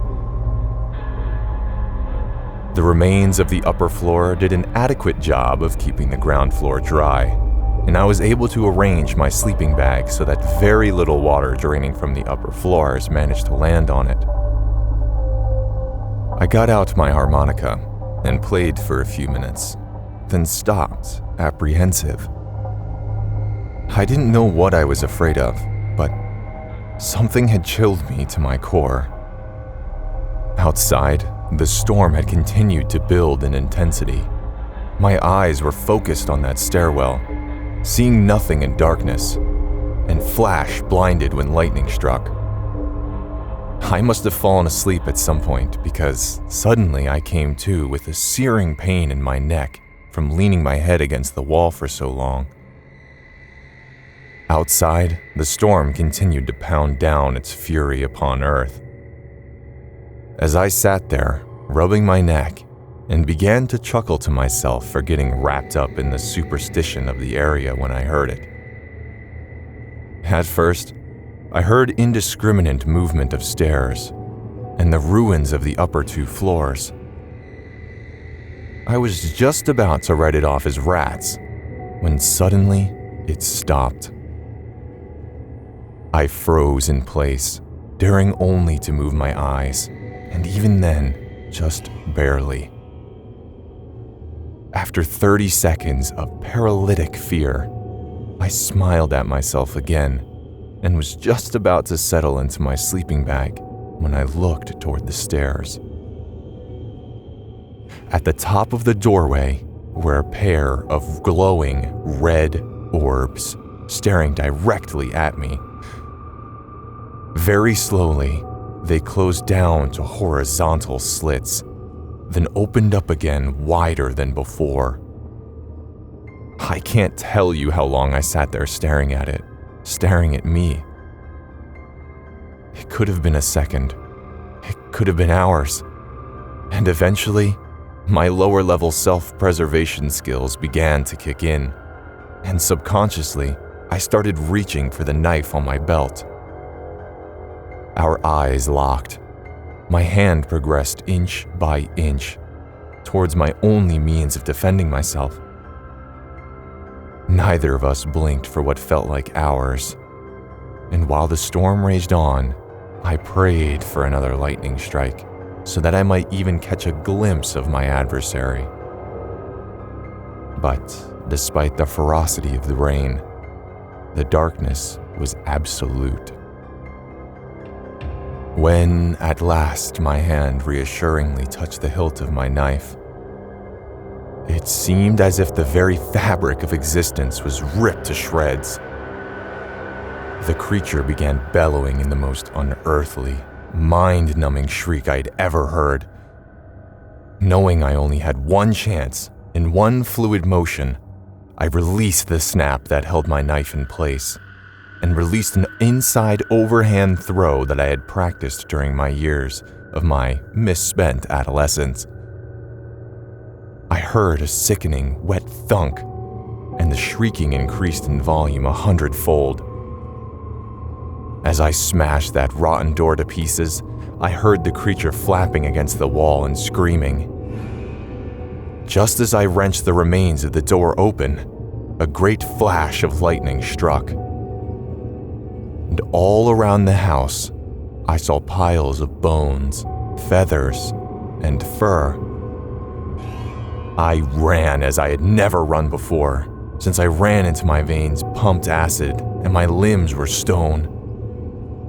I couldn't see where I was going, but I could follow the dirt roads by the sounds of the sugar sand slipping roadside debris into the ditches. I didn't dare look over my shoulder. When the sun finally rose, I collapsed in the middle of the road. Heaving, oblivious to the downpour, I awoke with a startle to the sound of a car horn blaring inches from my head. I leaped to my feet and spun around to see the same old man from yesterday holding his sides with laughter. When I opened my mouth to speak, he motioned with his thumb to the back of his truck. I climbed in without a word, and he began to drive. The events of the previous night had began to replay themselves in my head. What had just happened? No matter how many times I considered what I saw, none of it made any sense. As we drove, I realized how far I had run in the dark. It must have been nearly 10 miles. I was angry with myself for being so terrified by a dream. And that's the only thing that could have been approached from this angle. Everything fit into place and experienced a false awakening. There's so many times in the past when experimenting with dream herbs, I had a nightmare and woke up with adrenaline pumping and abandoned all of my gear in an old house. I suddenly realized that the truck had sat motionless for quite some time, and the old man was turned around in the seat, staring at me. I looked up at him, and he grinned. With sickening horror, I realized that we were at the bottom of the hill on which that wretched house sat. I jumped out of the pickup and thanked the old man who drove off. I slowly walked up the muddy path that led to the house, composing myself. When I reached the yard, I saw the old piles of bones, which had shocked me the previous night during the storm. Of course, there were coyotes and foxes in the area, and I had hunted a couple wild turkeys. The critters probably had their dens around here, and they had been using the house as a windbreak. Inside the house, everything appeared as I had left it. My sleeping bag, my pack, and my harmonica was sitting on the floor, and I could see my knife sticking out of the wall across the room. I packed everything up and put on my backpack, then walked over to the stairs and pulled my knife out of the wall. I was about to return it to the sheath on my belt when I looked at the blade and noticed the dried-on blood and that clump of oily black hair stuck to it. I'm a fisherman in Greece, and sorry for my English, but Bretta helps me learn more every day. So I'll tell my story. In a way, it's kind of a ghost story, but there are no real ghosts in it. But to me, it's more haunting than any story of evil spirits that throws things around the room or appears in the dark of night. And I hope you understand why very soon. So we're heading out to sea, and it's a very beautiful day. The sun is shining, there's very little wind, and the sea is nice and calm. During rough sea, there's a lot of work to do, but when it starts to calm down, there's not as much work to do. So me and a crewmate are leaning over the edge of the boat, smoking cigarettes and talking football. And that's when I see a child's backpack floating on the water, one with a little cartoon character on it. It's not unusual to see such things floating on the sea from time to time. But a minute later, I see a child's shoe floating on top of the water. Then my friend moves to the front of the boat and points off into the distance. More and more bags and backpacks and shoes. All kind of personal items are floating on the water surface in a big collection.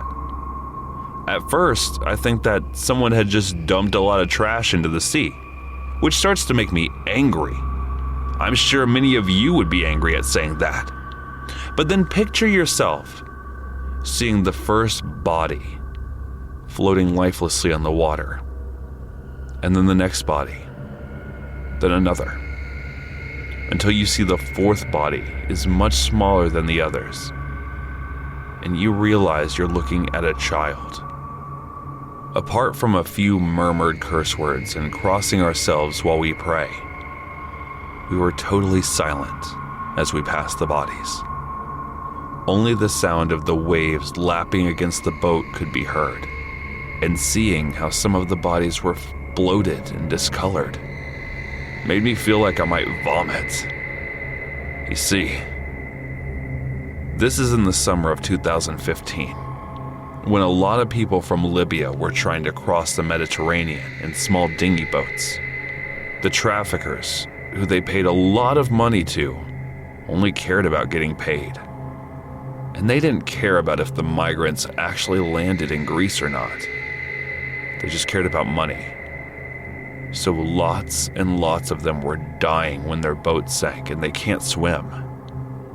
The worst thing though, it wasn't just one floating graveyard that I encountered. It was 3. We even saw one dinghy being turned away by a Greek Coast Guard when the boat was already full of water. I never found out what happened to them. But I pray that they're all safe and okay, somewhere. I understand it's a complicated political situation, but innocent children lost their lives. And I see these children with my own eyes. It's easier to forget the phases of my childhood friends than forget these. And when children are dying like that, it's hard to understand why we don't help them. When I'm just a simple fisherman, I do my job, I come home, try not to think too much. But I am a fisherman that has been haunted by ghosts, and not the kind from storybooks. These are very real. Back in the 90s, I was working at this call center, and I was the manager at, and we had a lot of calls that came in every day. And our office was located right in the center of a hospital and coffin cellar. It was a small rental place, and we were selling pinky stocks to people. So our office wasn't really the high-end office like them stock exchanges, and it was a low-rent place, and really weird place to have an office at, between a hospital and a coffin shop. I was the night shift manager, and I didn't but it paid better than the day shift and the staff was less, so it wasn't difficult to manage them all. Day shift was a pain in the ass to manage, and I wasn't ready for that. We had these small coffee breaks in the night where we would just sit outside the office and see the hospital all busy, and even the coffin shop would stay busy most of the times. People would walk across from the hospital to the coffin shop, and being there in the night shift, you would witness it all. It was weird that we did that, but it was very thought-levitating, and we all enjoyed deep conversation in those small coffee breaks of contemplation. Even the employees that worked the night might look weird to the outside world, but they were much deeper in their thinking than compared to the day shift staff, and I managed them both, and I liked the night staff much better. This one day, when there weren't people at the shift because of the flu, there was a flu going around and it hit the office. Most of the employees were down with it, and only a handful were able to attend the office. And we were keeping busy that night since there were a handful of us and a lot of phone calls to handle. The night was too busy, and it was all chaos in there. We were handling calls for our friends. It was a tight night, and we were squeezing in as much call time as we can to hit the night's target. We had to stay ahead from the day shift team. It was important. We were hitting the targets right and were ahead than the team, and we're making sure we kept the lead, and that is why we were working our best to do that. So after a continuous call answering and making the lead by working 4 hours straight without stopping, we arranged a break for everyone and ordered pizza and Coke, and decided to head out and eat by the tables outside the office, and it was a great one. Everyone deserved that. When we got out there, we saw that even the hospital was quiet today, and the coffin shop closed, and it was one of those calm nights that were full of sweet melancholy, and we relaxed and sat on the tables, all of us staring in the distance, just enjoying our pizza and Cokes. It was a great night. And then, a man approached us. He asked if we knew when the coffin shop will open. We had no idea, so we told him. But then the man still kept on walking towards the shop, and then we just walked right past the door, and we were all astonished. We thought that the shop was closed, and then around 10 minutes later, the man walked back from the shop and said to us, "When my son comes, you will know. Tell him that I want the blue marbled coffin." And the man just kept walking towards the hospital. We were just dazed with everything weird that was going on. And then around a half hour later, when we were able to get inside, a young man asked us, "Excuse me, is the coffin shop open yet?" And I said, "No, it is closed today. It will remain closed today." And the man looked disappointed. And just out of the feeling in my gut, I said, "Your father wanted the blue marbled coffin." And he stopped and asked me, "What?" And then I told him the story about a man who just walked in a few minutes earlier. Then the man said, "You must be mistaken. My father died this morning. You must have mistaken me for someone else." And then I don't know why I did, but I asked the man to show us the photograph of his father. And then he took out his phone and showed us, and we were stunned. It was in fact his father, and the man was shocked. How could we have all seen the same man? And then we realized it was the ghost of the dead man, trying to convey the one final wish.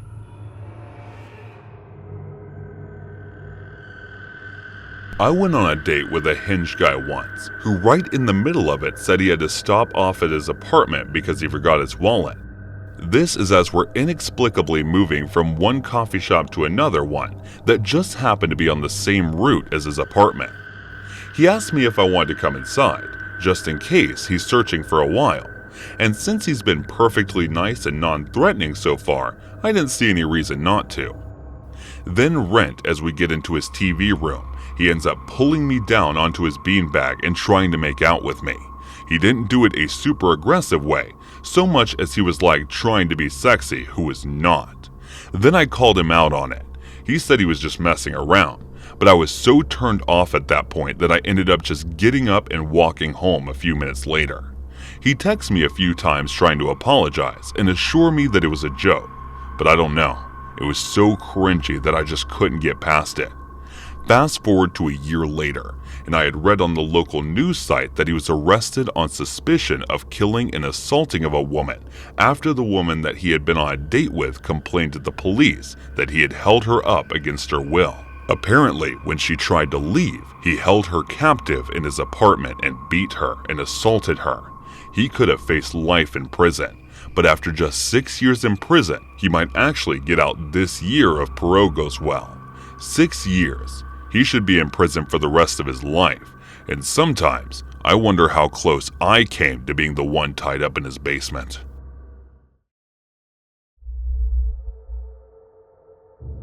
Two nights ago, I was awoken by my dog between 11 and 3 a.m. at most.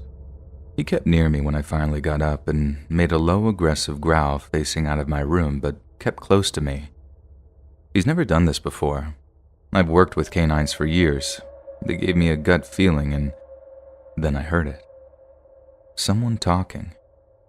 In my dad's yard, no more than 20 feet by the sound. Low mumbling or bad whispering. I was blaring Return of the King, yes, the extended version. I need to add that I have childlike hearing, for my age, for context. If you speak in one floor home with 2 doors closed at a whisper, I can make out the words. He went quiet when I opened a drawer too loud to grab my .38 Special, chambered around and noticed a shadow passing by a light outside the blurred window. Home was clear, all doors locked. Nothing odd, but my dog peeled out. I held my flashlight in one hand, went his way and called him to the other side. He was gone. I guess they knew I was home and ran on foot. I went around but thought, okay, I'm good. Well, Florida continues to be Florida. Night 3. My dog does this again in the same frame, waking me up, and at this rate, I just got the 12 gauge. My dog was acting far more protective and gave me the dog body language for major threat, need the pack, can't handle alone. I froze for a moment. 2 people now? This is not good. They must intend to violently take whatever they could be after. It was one new guy and guy 1 from yesterday. I can't risk getting a look. At this rate, they mean business and had to be armed to scope out a place with a Ring camera, 60 pounds of muscle dog, and my grown self with a lifetime of handling weaponry. In the yard around 2:30 a.m. for a second night, they knew I and my dog were home but clearly had a goal.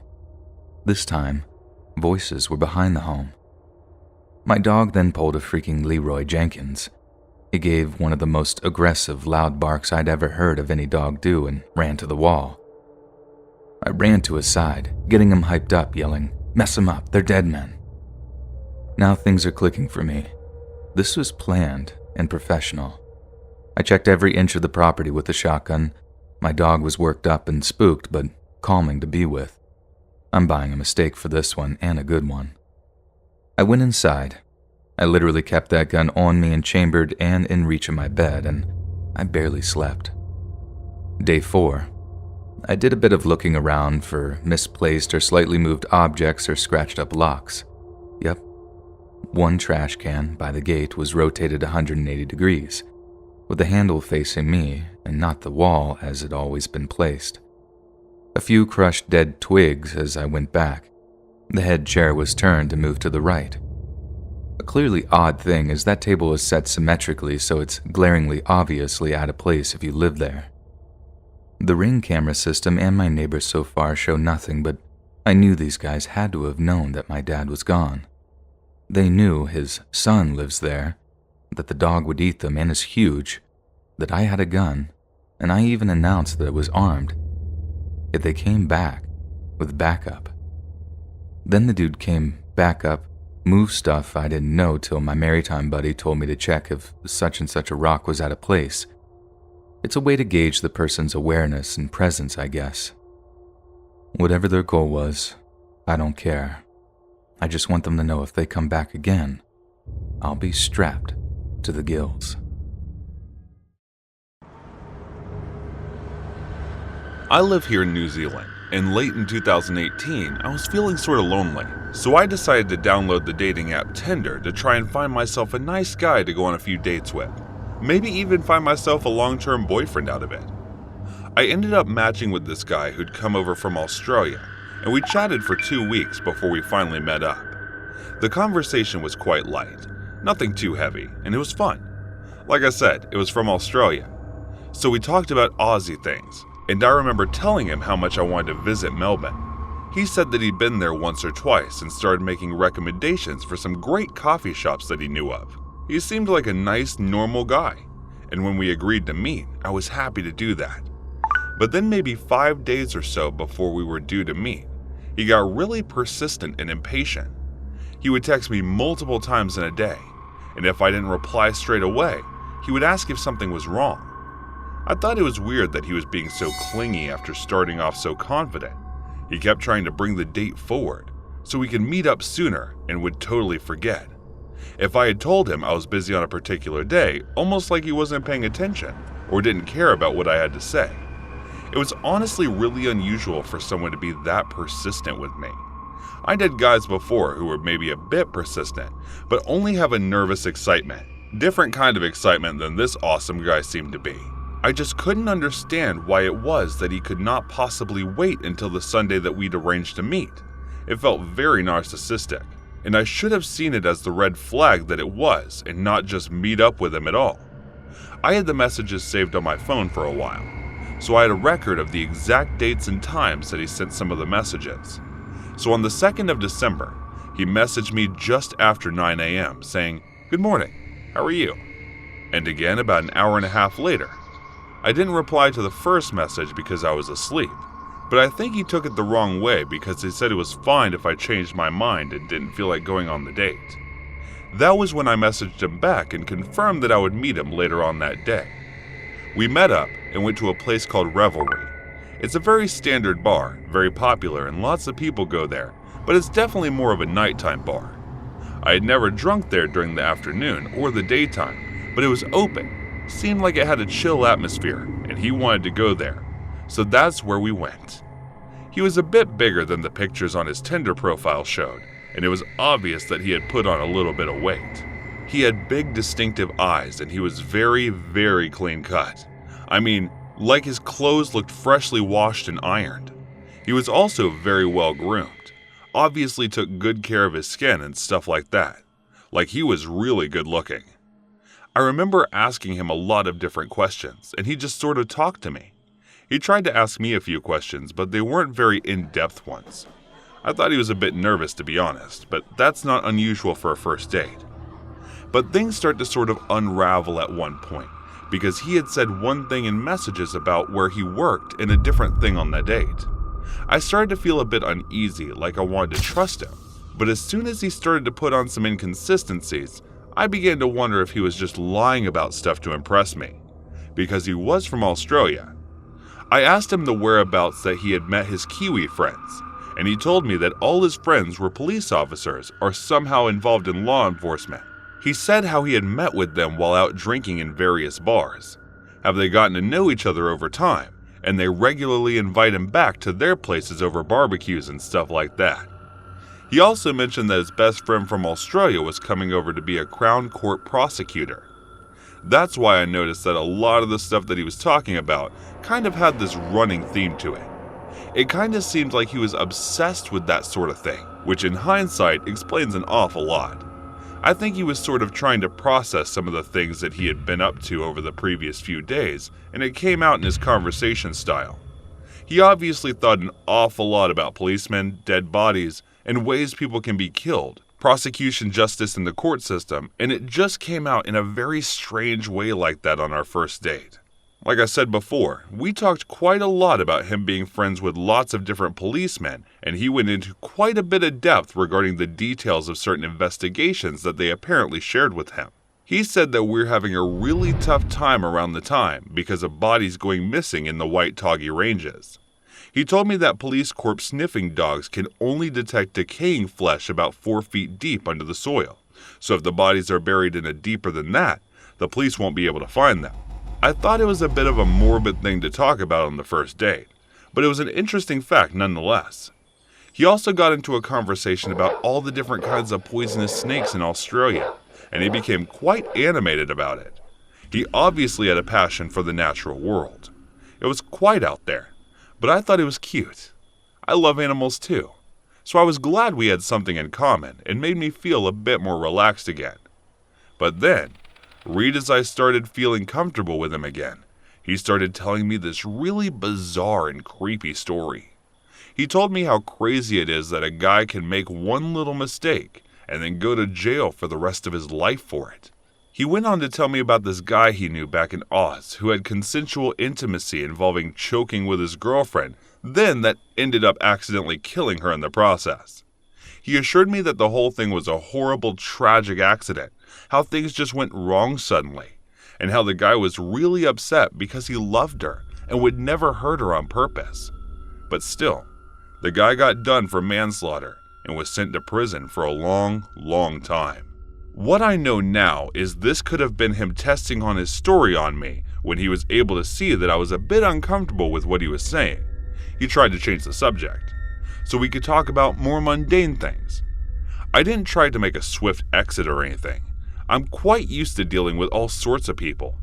And I'm not saying people who talk about dark things on the first date are like bad people or anything, but it was definitely weird. We hung out for a while, but after about 3 hours or so, I made some excuses as to why I had to leave, and we said goodbye. As we were parting ways, he said, "My car is this way," and pointed off down a particular road. My car was down the same road. But at that stage, I was feeling uneasy and my instincts had just kicked in telling me to walk a different way. He was also a lot bigger than me, so if something went wrong, I knew I wouldn't be able to defend myself. In hindsight, it was a good decision. It was my intuition sense. My brain was saying this was strange. That was strange. And looking back on it now, it is really strange to think of who he actually was. I don't think it is the realm of what normal human brains can comprehend. But just the day before we met up, the guy was out on that first date with had murdered a girl in his hotel room, a British girl called Grace MacLeod. The reason he had brought up his friend accidentally strangling his girlfriend is because that's exactly how he'd killed her. Although whether or not he was on purpose is another question entirely. Also, the reason he had mentioned the whole Toggery mountain range is because that's where he ended up disposing of her body. And all that other stuff about sniffer dogs was research that he'd been doing the previous night that was still sort of consuming his mind. It is hard to look back and think that that had just happened to her. From what I understand, while we were on our date, her body was still in that hotel room of his, hidden under the bed or something, wrapped in a blanket. There's nothing I could have done. And I know that now, but it is still really hard to come to terms with that. I do think if it had been a date in the evening, potentially, I could have been a victim.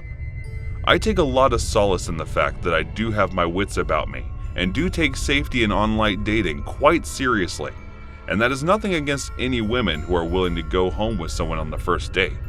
But I do want to say to young women who take one more step in your thinking when you're on a date to see how well you know this person actually. Since then, I have been on dates with lovely, trustworthy men, but think how well do I really know them? It has made me go a little slower and divulge a little less personal information to them. I know in modern dating, it is quite common to give people your Instagram handle, but you aren't giving people access to a lot of personal information. It is really dangerous. And I just want to encourage people to take a step back and think before they do that. There's nothing wrong with taking a step back, taking it slow and pacing yourself a bit. Alcohol has a big effect. It is part of the social fabric of dating and part of life these days, but it still comes with a massive risk. Women need to be really aware of how much they are drinking on dates, and unfortunately, drinks are sometimes spiked.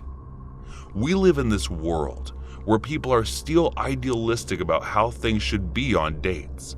But incidents like these take things back 10 or 20 years, or women are still having to grip their keys between their fingers, or can't leave a drink on the table.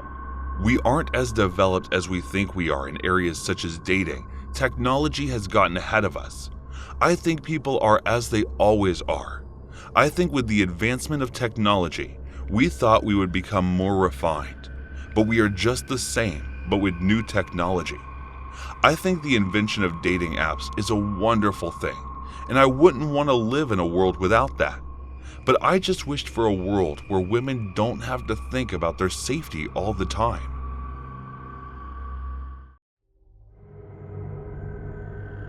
I started my career at Walmart from cleaning the aisles and arranging stock, and then slowly moved my way up to becoming the manager at the Walmart. I was told that I will be managing the new Walmart at a local town in Arkansas. I was pretty excited about the job, and I wasn't aware of the locality or the city people, but it was a massive pay hike for me, and even more, the company was providing me good insurance and housing facility, so I wasn't the one to pass on such wonderful opportunity. I was aiming for the corporate office to be the next thing for me. I knew in order to move ahead, the corporate office is going to be the next big thing for me. The new job was pretty easy for me because I was managing the place, and instead of taking orders, I was giving them. The house was pretty big, and I was quite sure that it is going to be an easy run for me. My day-to-day job was managing the employees, and at the end of the day, I was to check in the registers and gather the team up to discuss things about the accounts and plan things out for the next. So by the end of the night, I was the last one to leave the building. Good thing that the company gave me a car, because there was no such thing as public transportation in that place. Even though the town wasn't very big, traveling from one place to another could get very strenuous because of the place being dark and covered with mostly forests. So a car was much help. And since I was the one to close the place at night, I was the last to leave the building. First few months, I never really noticed anything strange about the place. But then one day, it all started to come in right in front of me. I started noticing details that I wouldn't rather do. There was this weird freakiness in the parking lot of the Walmart. It started when I was late one night for the closing of it, and there was a figure right around the corner where the parking ends. I looked at it and said, "Sir, the store times are over. Please move away from the spot." And as I yelled it across the other side of the parking lot, the voice replied, "All right, I'll be out of your hair in a bit." And I didn't really make much of it, and I left. I came back the next morning knowing that there was a man there lurking in the corner. I decided to go check the corner out to see if anything is out of the ordinary, and there was nothing, so I figured the guy must have left or something. The day went by smooth. There were no problems. The day went on without any issue. And then, as the night came in, we discussed the plan matched the sales, and I was the last as usual to close in the door and lock in the facilities. And as I walked downstairs, I saw that the same figure was yet again lurking in the shadow, and yet again I said, "Sir?" The store times are over. Please move away from the spot." And as I yelled it across the other side of the parking lot one more time, the voice yelled yet again, replied the very same thing as yesterday. "All right, I'll be out of your hair in a bit." It was all very weird, but I think I was still not bothered by it a lot. It kept happening almost every day now. I would open up and nothing. During the day, nothing. And as the time got by and the evening set in, I waited for everybody to leave. And as I closed the door and decided to move on to my car, I once again saw the figure hanging out by the parking lot. And then it wasn't just one person anymore, it was two of them. I was becoming a bit of a habit for them, so I decided to change it and walk over towards them to make them stop lurking around in shadows in the corner. It is not very legal, and they can be held liable for the things they do in that corner, which was the property of Walmart. I approached them, and as I kept moving, the figures were getting dull and hazy, until I reached the very place where they were, and then they disappeared right in front of my eyes like they were never there. The thing that just got weirder, and then I moved back to the car and they were back. I was puzzled, and from across I said, "Guys, don't fool around too much." And the voice came back and it said, "Don't worry, Stuart, we'll move." I left at first. I thought I was being played and I realized they knew my name, so I figured maybe it is somebody from the office. So I decided to confront them in the store the next morning. I called in the meeting and asked them about whoever hangs around the spot after the Walmart is closed, and everybody said they don't hang around after the work. I asked Juan to check in the cameras and said that no one had been in that spot for weeks other than me just last night. I was puzzled by it all. Being in a new city and knowing nothing, I decided to ignore it and not dwell in the matter for long. I wanted to make sure that I am not the only one seeing this, and this time, I decided that Juan will close down the store with me, and I agreed to drop him off at his house, which was 6 miles away from home. We went back, and there it was, the two shadows standing right in front of us. I looked at Juan, and Juan looked right back at me. I asked him if he is seeing the same thing that I am seeing, and he agreed and remembered whatever God he believed in. He looked at me with a chill and said, "That could be shadows, sir. Anybody's shadows. Let us just leave before it harms us." I told him to calm down, and we got in the car and started driving away. Then suddenly a large thud was heard over the roof of my car, and I thought maybe something fell over us. I got out. There was nothing. I sat back in and saw the shadows were running towards us, and as I got in, one freaked out and jammed his leg right into the driver's seat and jammed it out with full power on the accelerator. And I remember I wasn't even settled and I was just half in when he did that. The car went blazing into the wall, and last thing we would remember was trying to get out of the wrecked car. I got out of the car, and then I saw that I was in the exact position I was where the shadows were. I was bleeding all over, and Juan had his neck broken. And then we looked into the distance. There was a shadow, again across the parking. And then it struck me. I was the shadow. It was me, the shadow was me, leading to my death. I realized it was death when even after the car wreck, nothing happened to us, and there was no pain that we felt.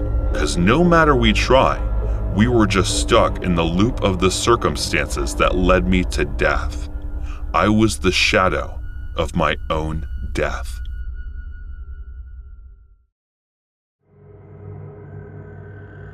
This happened when I was a bartender about 4 years ago, but I think about it often, and it has changed the way I operate throughout life.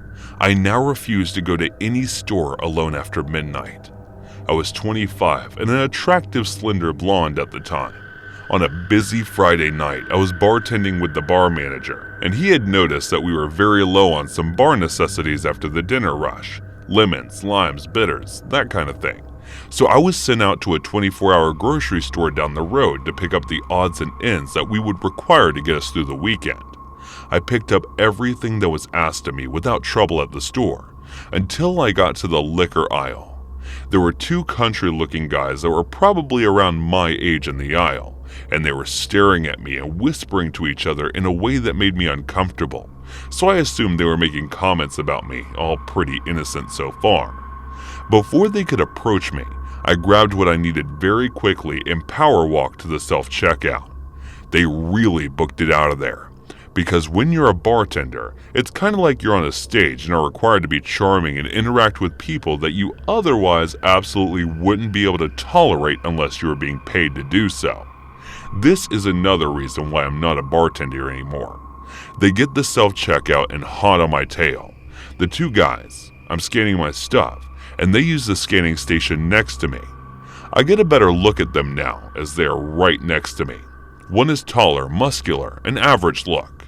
The other one is shorter and more plump. They both looked dirty, and their eyes were completely bloodshot. I'm not even sure if they were high or something, or had already been drinking for a while. They continued to stare at me, and our eyes awkwardly met.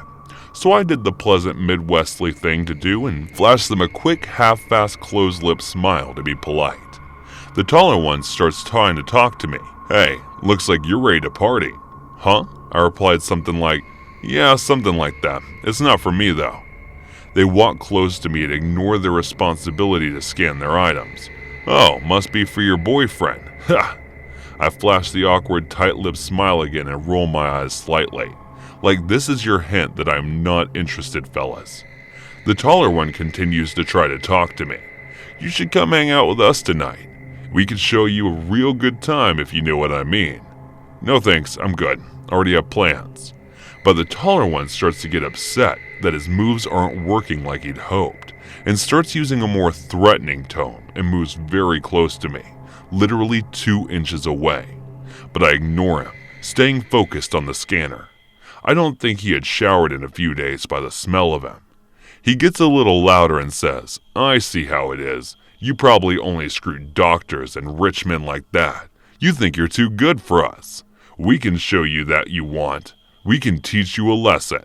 Now I'm not sure what context he meant this in, but it definitely wasn't good. Still looking at him, I turn away. So my body is blocking his view of my purse, which I set on the scanner to grab my 4-inch pocket knife out and slide it up my jacket sleeve in case I need to protect myself, acting like I'm searching for my wallet. I do this, however, in view of the self-scan worker station at the podium, and look at her eyes with wide eyes trying to communicate that I do not feel safe and that I might need help. I turn back to the machine and slide my credit card to pay, while the creepy and hostile guys are practically standing on top of me. The machine malfunctions and starts beeping.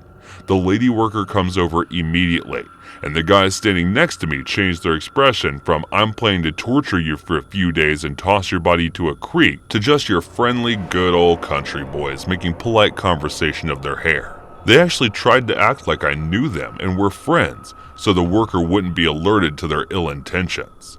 They tried joking with the worker, saying I was stealing something and that's why the machine went off. The worker was definitely not buying it. She was a 6-foot-tall woman with some muscle on her. I wouldn't mess with her on my best day. She pressed a few buttons on the screen, shooting. The guys have a very unimpressed look when they were trying to act charming and cancels the order completely.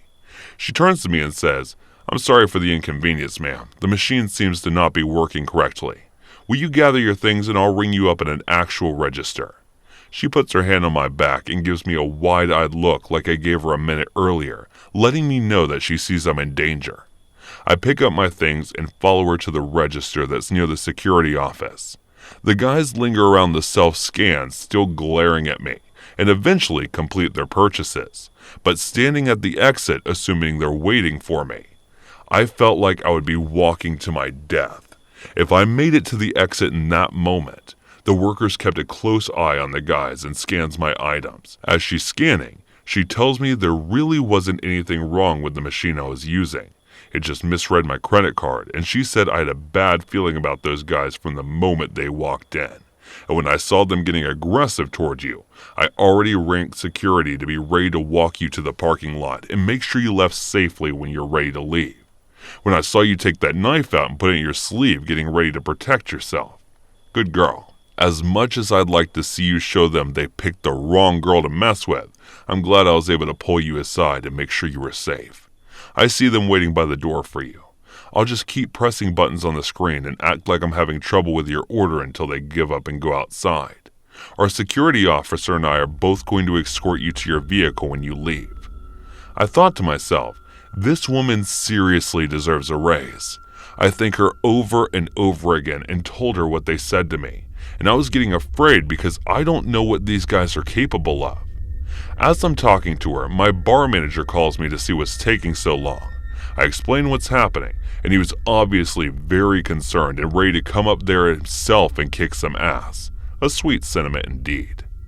By the time I hung up, the guys had given up and walked out to the parking lot. The worker said to give it another few minutes because she had a feeling they may still be in there waiting for me to walk out and see which vehicle was mine so they could follow me. My instant thought was no way they have to be gone by now. But I was wrong. The worker and security guard escorted me out, and it was after midnight, so you can imagine how empty the lot was. Toward the back of the lot, there sat an old big pickup truck running with the lights on pointing towards the store. It was a huge parking lot, and it wouldn't have made sense for them to initially park like that, so I'm assuming they moved the truck to sit that way, so that they had a full view of when I exited the store and got to my vehicle. It was like being stalked by hungry lions.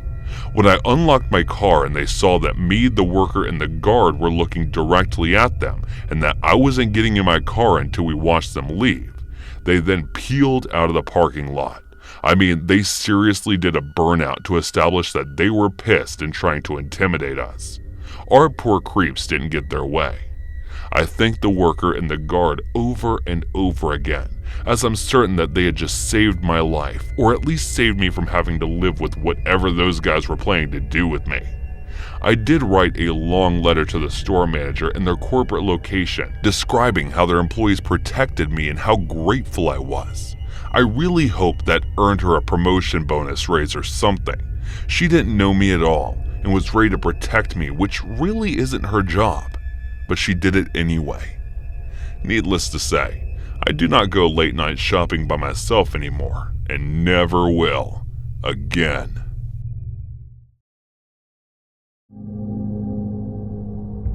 This was a few years ago, just after I'd left college.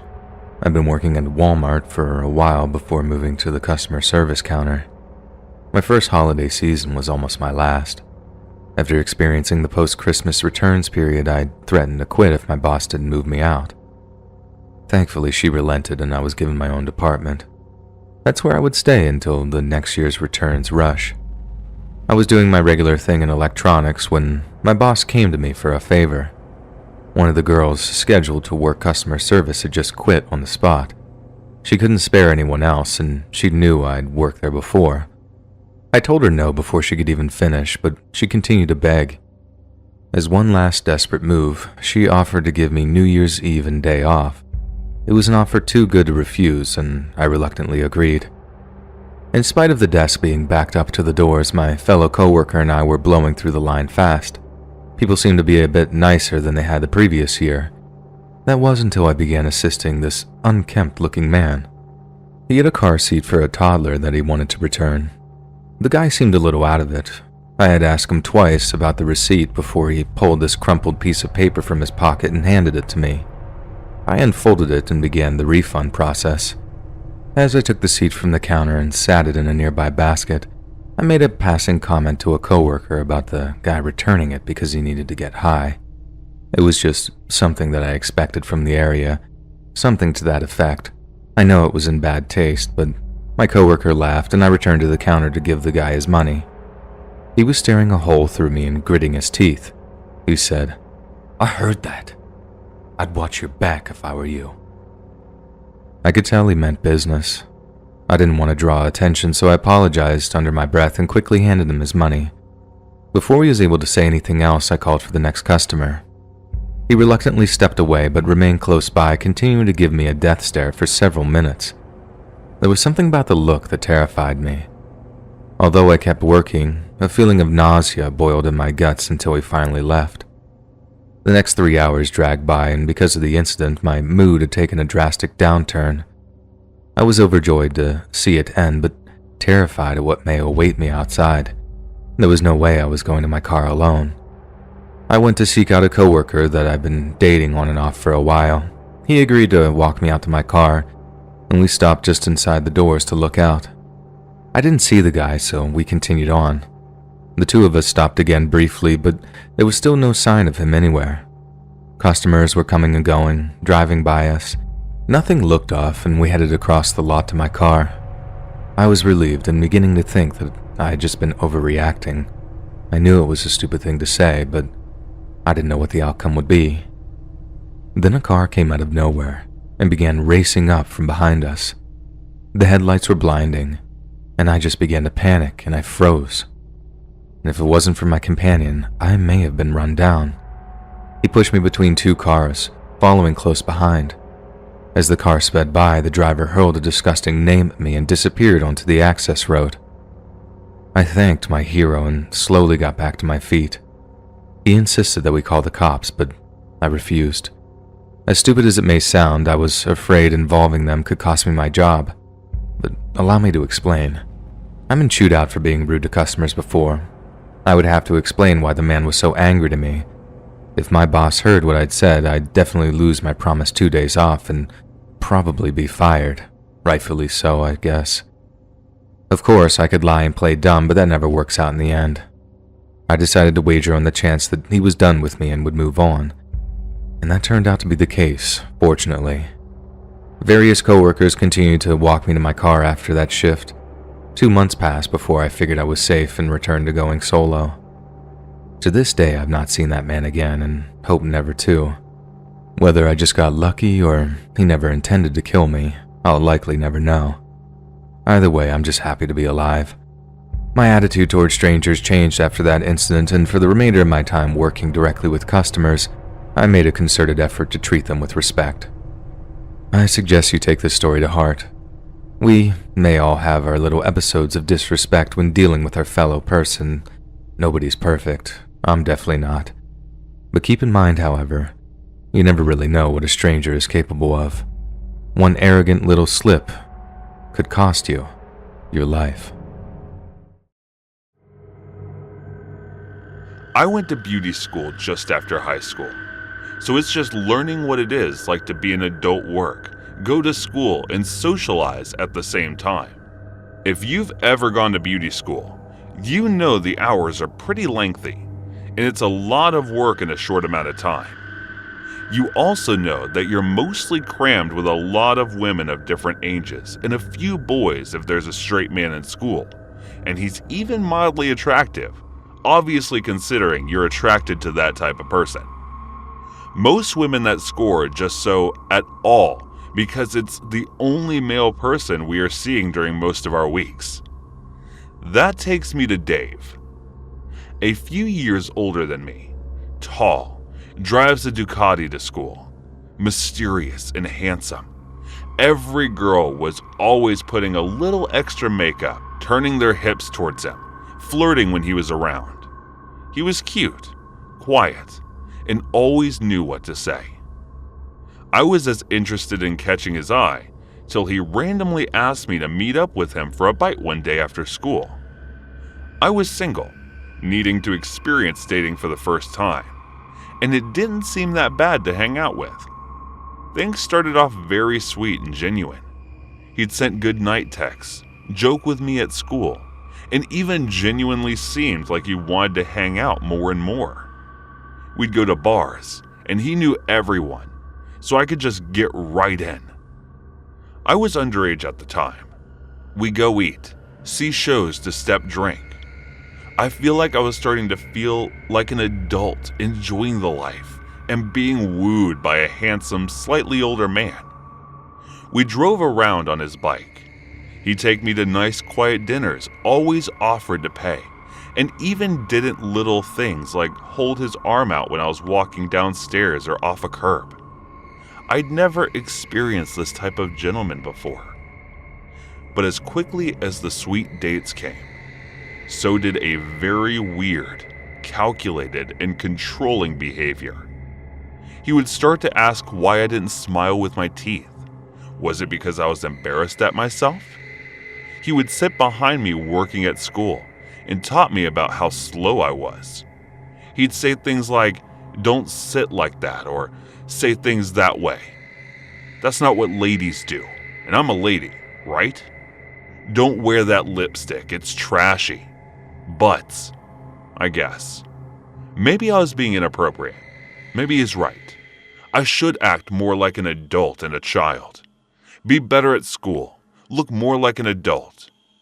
He brought me to his house one night, a place he rented a room from. Suddenly, this stoic Edward Cullen type turned into a person I didn't recognize. Outside of the random mood shift, his room was filled with clothing and garbage like old Gatorade bottles filling the floors. There was a TV and a bed. Of all the things I could really make out in the room, he brushed dirt off his bed for me to sit down. I hung out for a while, and he oddly confessed he never brushed his teeth. Okay, well, looking at this room, I could believe that. He also mentioned that he just bought new clothes when he needed them and never washed. The dirty ones just left them there. This is all in the first 2 or 3 weeks. Kind of a red flag if you asked me. The lights were off at one point, and we're watching a show, and I see a light like a cell phone right outside the window behind the TV. I jump and get his attention, but he had to have seen. He brushes it off, saying it must be a roommate, though. I notice he's texting someone at the same time. Let it go for the night. Eventually go home, but so feel uncomfortable. When the phone calls started happening in the stories of his ex, they lived together. She was 10 years older than him and had a 6-year-old kid. She was crazy. If he and I would hang out, I'd suddenly start getting calls from an unknown number. The minute I walked in my door, they would ring to my voicemail. Got them. And no one would say a word till the message ran out of time. They'd happen every 10 minutes for 3 or so hours.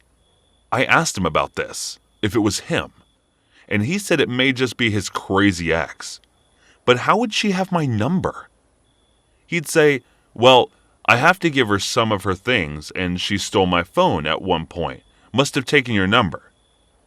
So the gentlemanly dates would happen, and the gifts, sending roses and coffee to my work, showing up with a massage and spa packages every week. We still saw each other at beauty school, almost alien.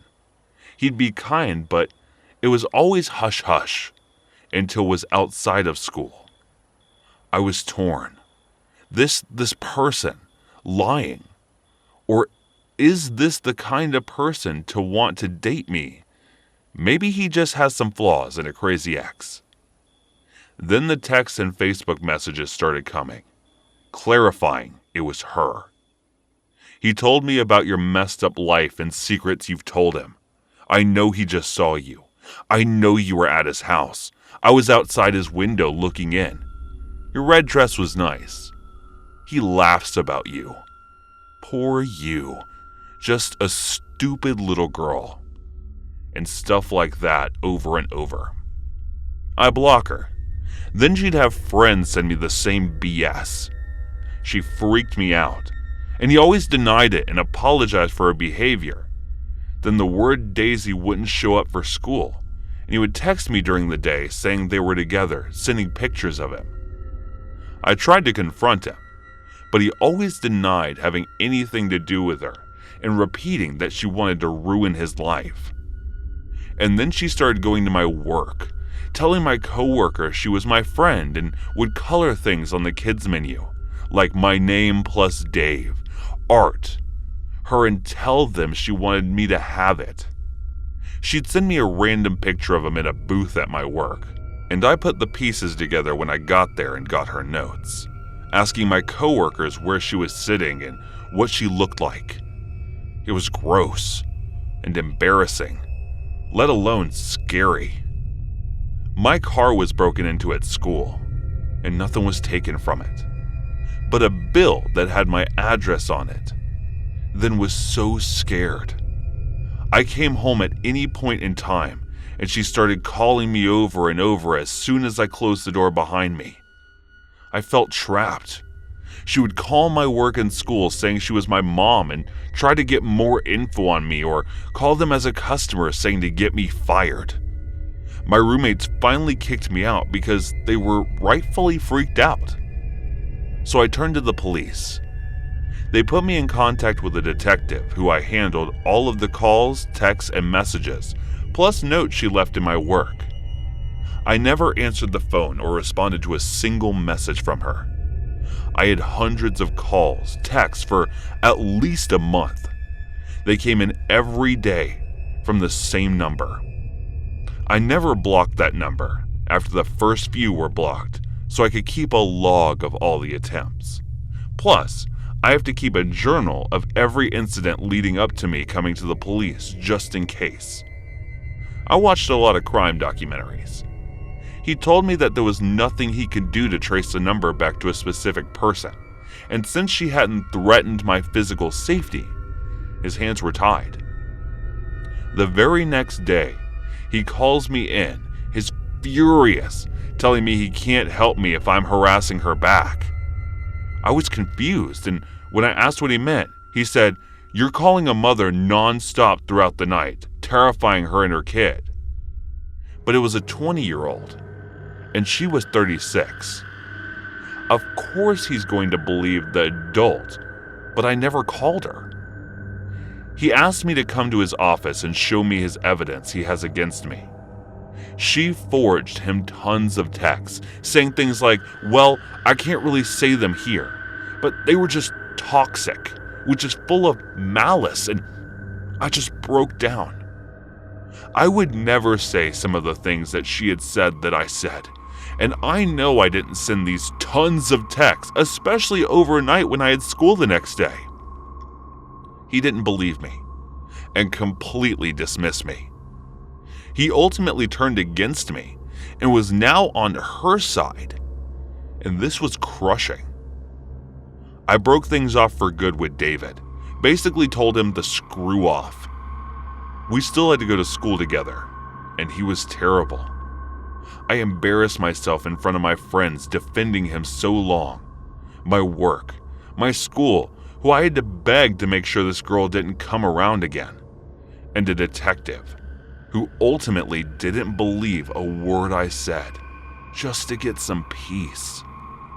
My friends were tired of seeing me scared, stressed, and constantly talking about this weird situation happening to me.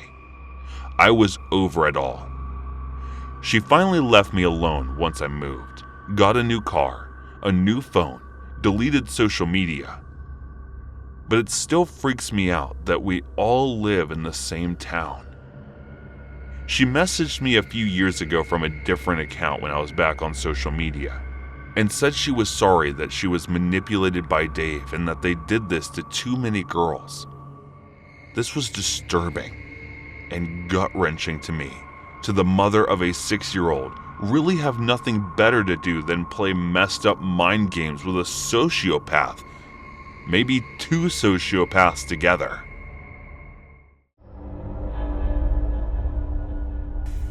Hey guys, thanks so much for all the support. If you haven't subscribed to the channel yet, please feel free to do so. Animal or monster? After spending several hours setting up the spiderweb decoration in my yard for Halloween, I was feeling both pleased with myself and eager to finish the job. As I surveyed my work, I realized that some green liquid slime was the final touch to complete the spooky scene. As I scanned the yard, I thought maybe I could add more creepiness to what I had done there. I quickly consulted my mental list of Halloween decorations needed, from spooky lights to creepy jack-o'-lanterns, and remembered that Jimmy's store was the best place to get it. Thinking of completing my decorating task, I got into my car and prepared to drive the 3 miles to Jimmy's store. However, as I started the engine, I noticed the fuel gauge was dangerously low, showing only a sliver of fuel left. Knowing that my car wouldn't make it to Jimmy's and back without running out of gas, I decided to fill up my tank quickly at the gas station just a few meters away. As I drove towards the gas station, I couldn't help but feel a sense of unease. The fuel gauge in my car was about to be empty, and I didn't want to risk running out of gas before reaching my destination. I kept a careful eye on the gauge, watching as the needle crept closer and closer to empty. Finally, I spotted a gas station up ahead and breathed a sigh of relief. Pulling into the station, I noticed no other cars around. It was nighttime, and the silence added to the eerie atmosphere. I got out of my car and began filling up the tank, but I couldn't shake the feeling that I was being watched. I scanned the area looking for signs of life, but no one was in sight. The only sounds were the hum of the gas pump and the rustle of leaves in the wind. As I continued to fill up my tank, I couldn't help but feel like something was off. The minutes ticked by slowly, and the silence only grew more oppressive. It felt like an eternity before my tank was finally full. As I was about to enter my car, I noticed a small fox standing a few feet away, staring at me intently. I couldn't help but notice that she was unusually small and incredibly cute, with eyes bigger than any fox I had ever seen.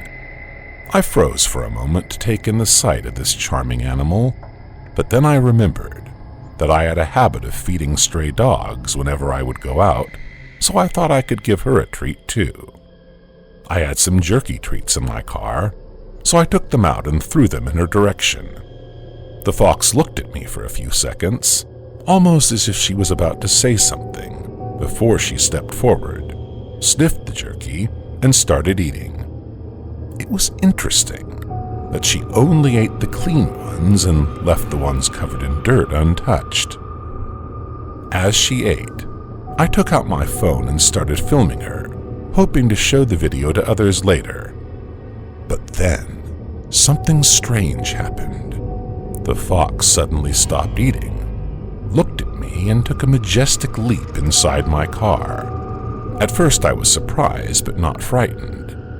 I thought the fox just wanted to explore my car, but as I saw the back of her head, I froze in fear. The fox had another face behind her head.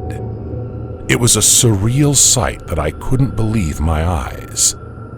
I wondered if I was hallucinating, but the second face was still there staring at me. I tried to stay calm and think rationally, but my heart was pounding, and my mind was racing with questions. If someone else were to hear my account of what happened, I'm certain they'd be convinced that I was spouting nonsense, and would say something along the lines, "What in the name of Voldemort are you talking about?" But I swear on my life that what I saw was real. The fox had two faces. At first I couldn't believe my eyes. How could a creature possibly have two faces? My mind raced for a logical explanation, and I even came up with the idea that the fox might be a product of a vanishing twin syndrome, where one twin consumes the other before birth. But as soon as I thought this, the second face disappeared before my eyes, leaving me frozen and petrified. The fox then turned towards me, and I swear its eyes were piercing through me, as if it were threatening me. I was terrified, and I felt a lump form in my throat. Suddenly, the fox leaped out of my car with the same majesty with which it had entered. Yet I couldn't help but find it creepy, as I was left shaken and disturbed. As soon as I saw the strange creature walking away, I felt my heart racing and my body tensing up. I wasted no time and quickly ran towards my car, fumbling with the keys to unlock the door. Once inside, I took a deep breath and started the engine, the sound of the car providing a small sense of safety. I glanced at the rearview mirror, making sure the creature was nowhere in sight, before stepping on the gas and speeding away, leaving the eerie scene behind. As I drove away from the gas station, I couldn't help but keep glancing in my rearview mirror, half expecting to see something lurking in the shadows. Multiple questions surged through my mind. What kind of creature was that? Was it dangerous?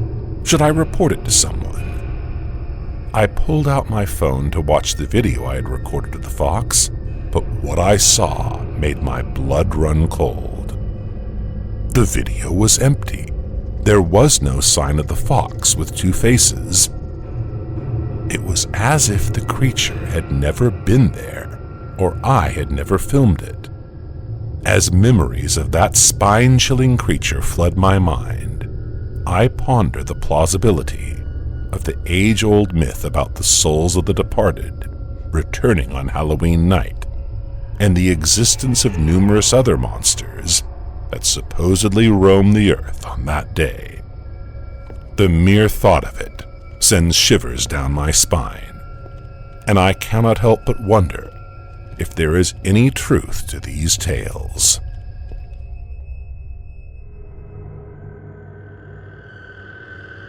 I was about 14 years old, and my family had just moved to a new town. I was also lucky enough to make a fast friend at my new school, and we subsequently made plans to go trick-or-treating together since it was coming up to Halloween night. Because we were 14 and lived in a fairly safe neighborhood, my parents told us that they didn't think I needed to chaperone that year. So while everything was going great and we were having fun getting some solid candy, it was kind of cool just walking around our own, feeling sort of grown up. We knock at one house and this middle-aged man opened the door. He seemed happy to see my new friend and me, so I assumed we were in for some great A candy. I don't actually remember what candy he handed out, but I didn't remember what happened next. He asked us to come inside, which is weird, but we really wanted candy. So I guess we were dumb enough to take the bait. It disappears for a moment, and I kind of assumed that he was going to get us some candy. But when he re-emerges, he doesn't have any, only a camera in his hand. Then he asked if he could take a couple of pictures of us, explaining they liked to take photos of kids every Halloween because he loved seeing the costumes, how he was something of a collector. At this point, even being a fairly naive 14-year-old, I got weirded out, yet knew it was best not to upset the man and let them take the picture, and then we could leave. So he takes the photo of us, waits for the Polaroid to come out, then he hands us a pen, asks us to sign our names on the back. Me and my new friend did as we were told, but although we'd been dumb enough to actually go into this guy's house with him, we weren't dumb enough to sign our actual names, so we wrote fake ones on the back just to satisfy him. Only then were we allowed to leave with the candy that he gave us after we signed. I don't know if this guy was on some sort of list or some sort of offender or anything like that. There were no more run-ins with them, and nothing in the way of rumors going around town. But I still get creeped out thinking about what he did with that photo of me.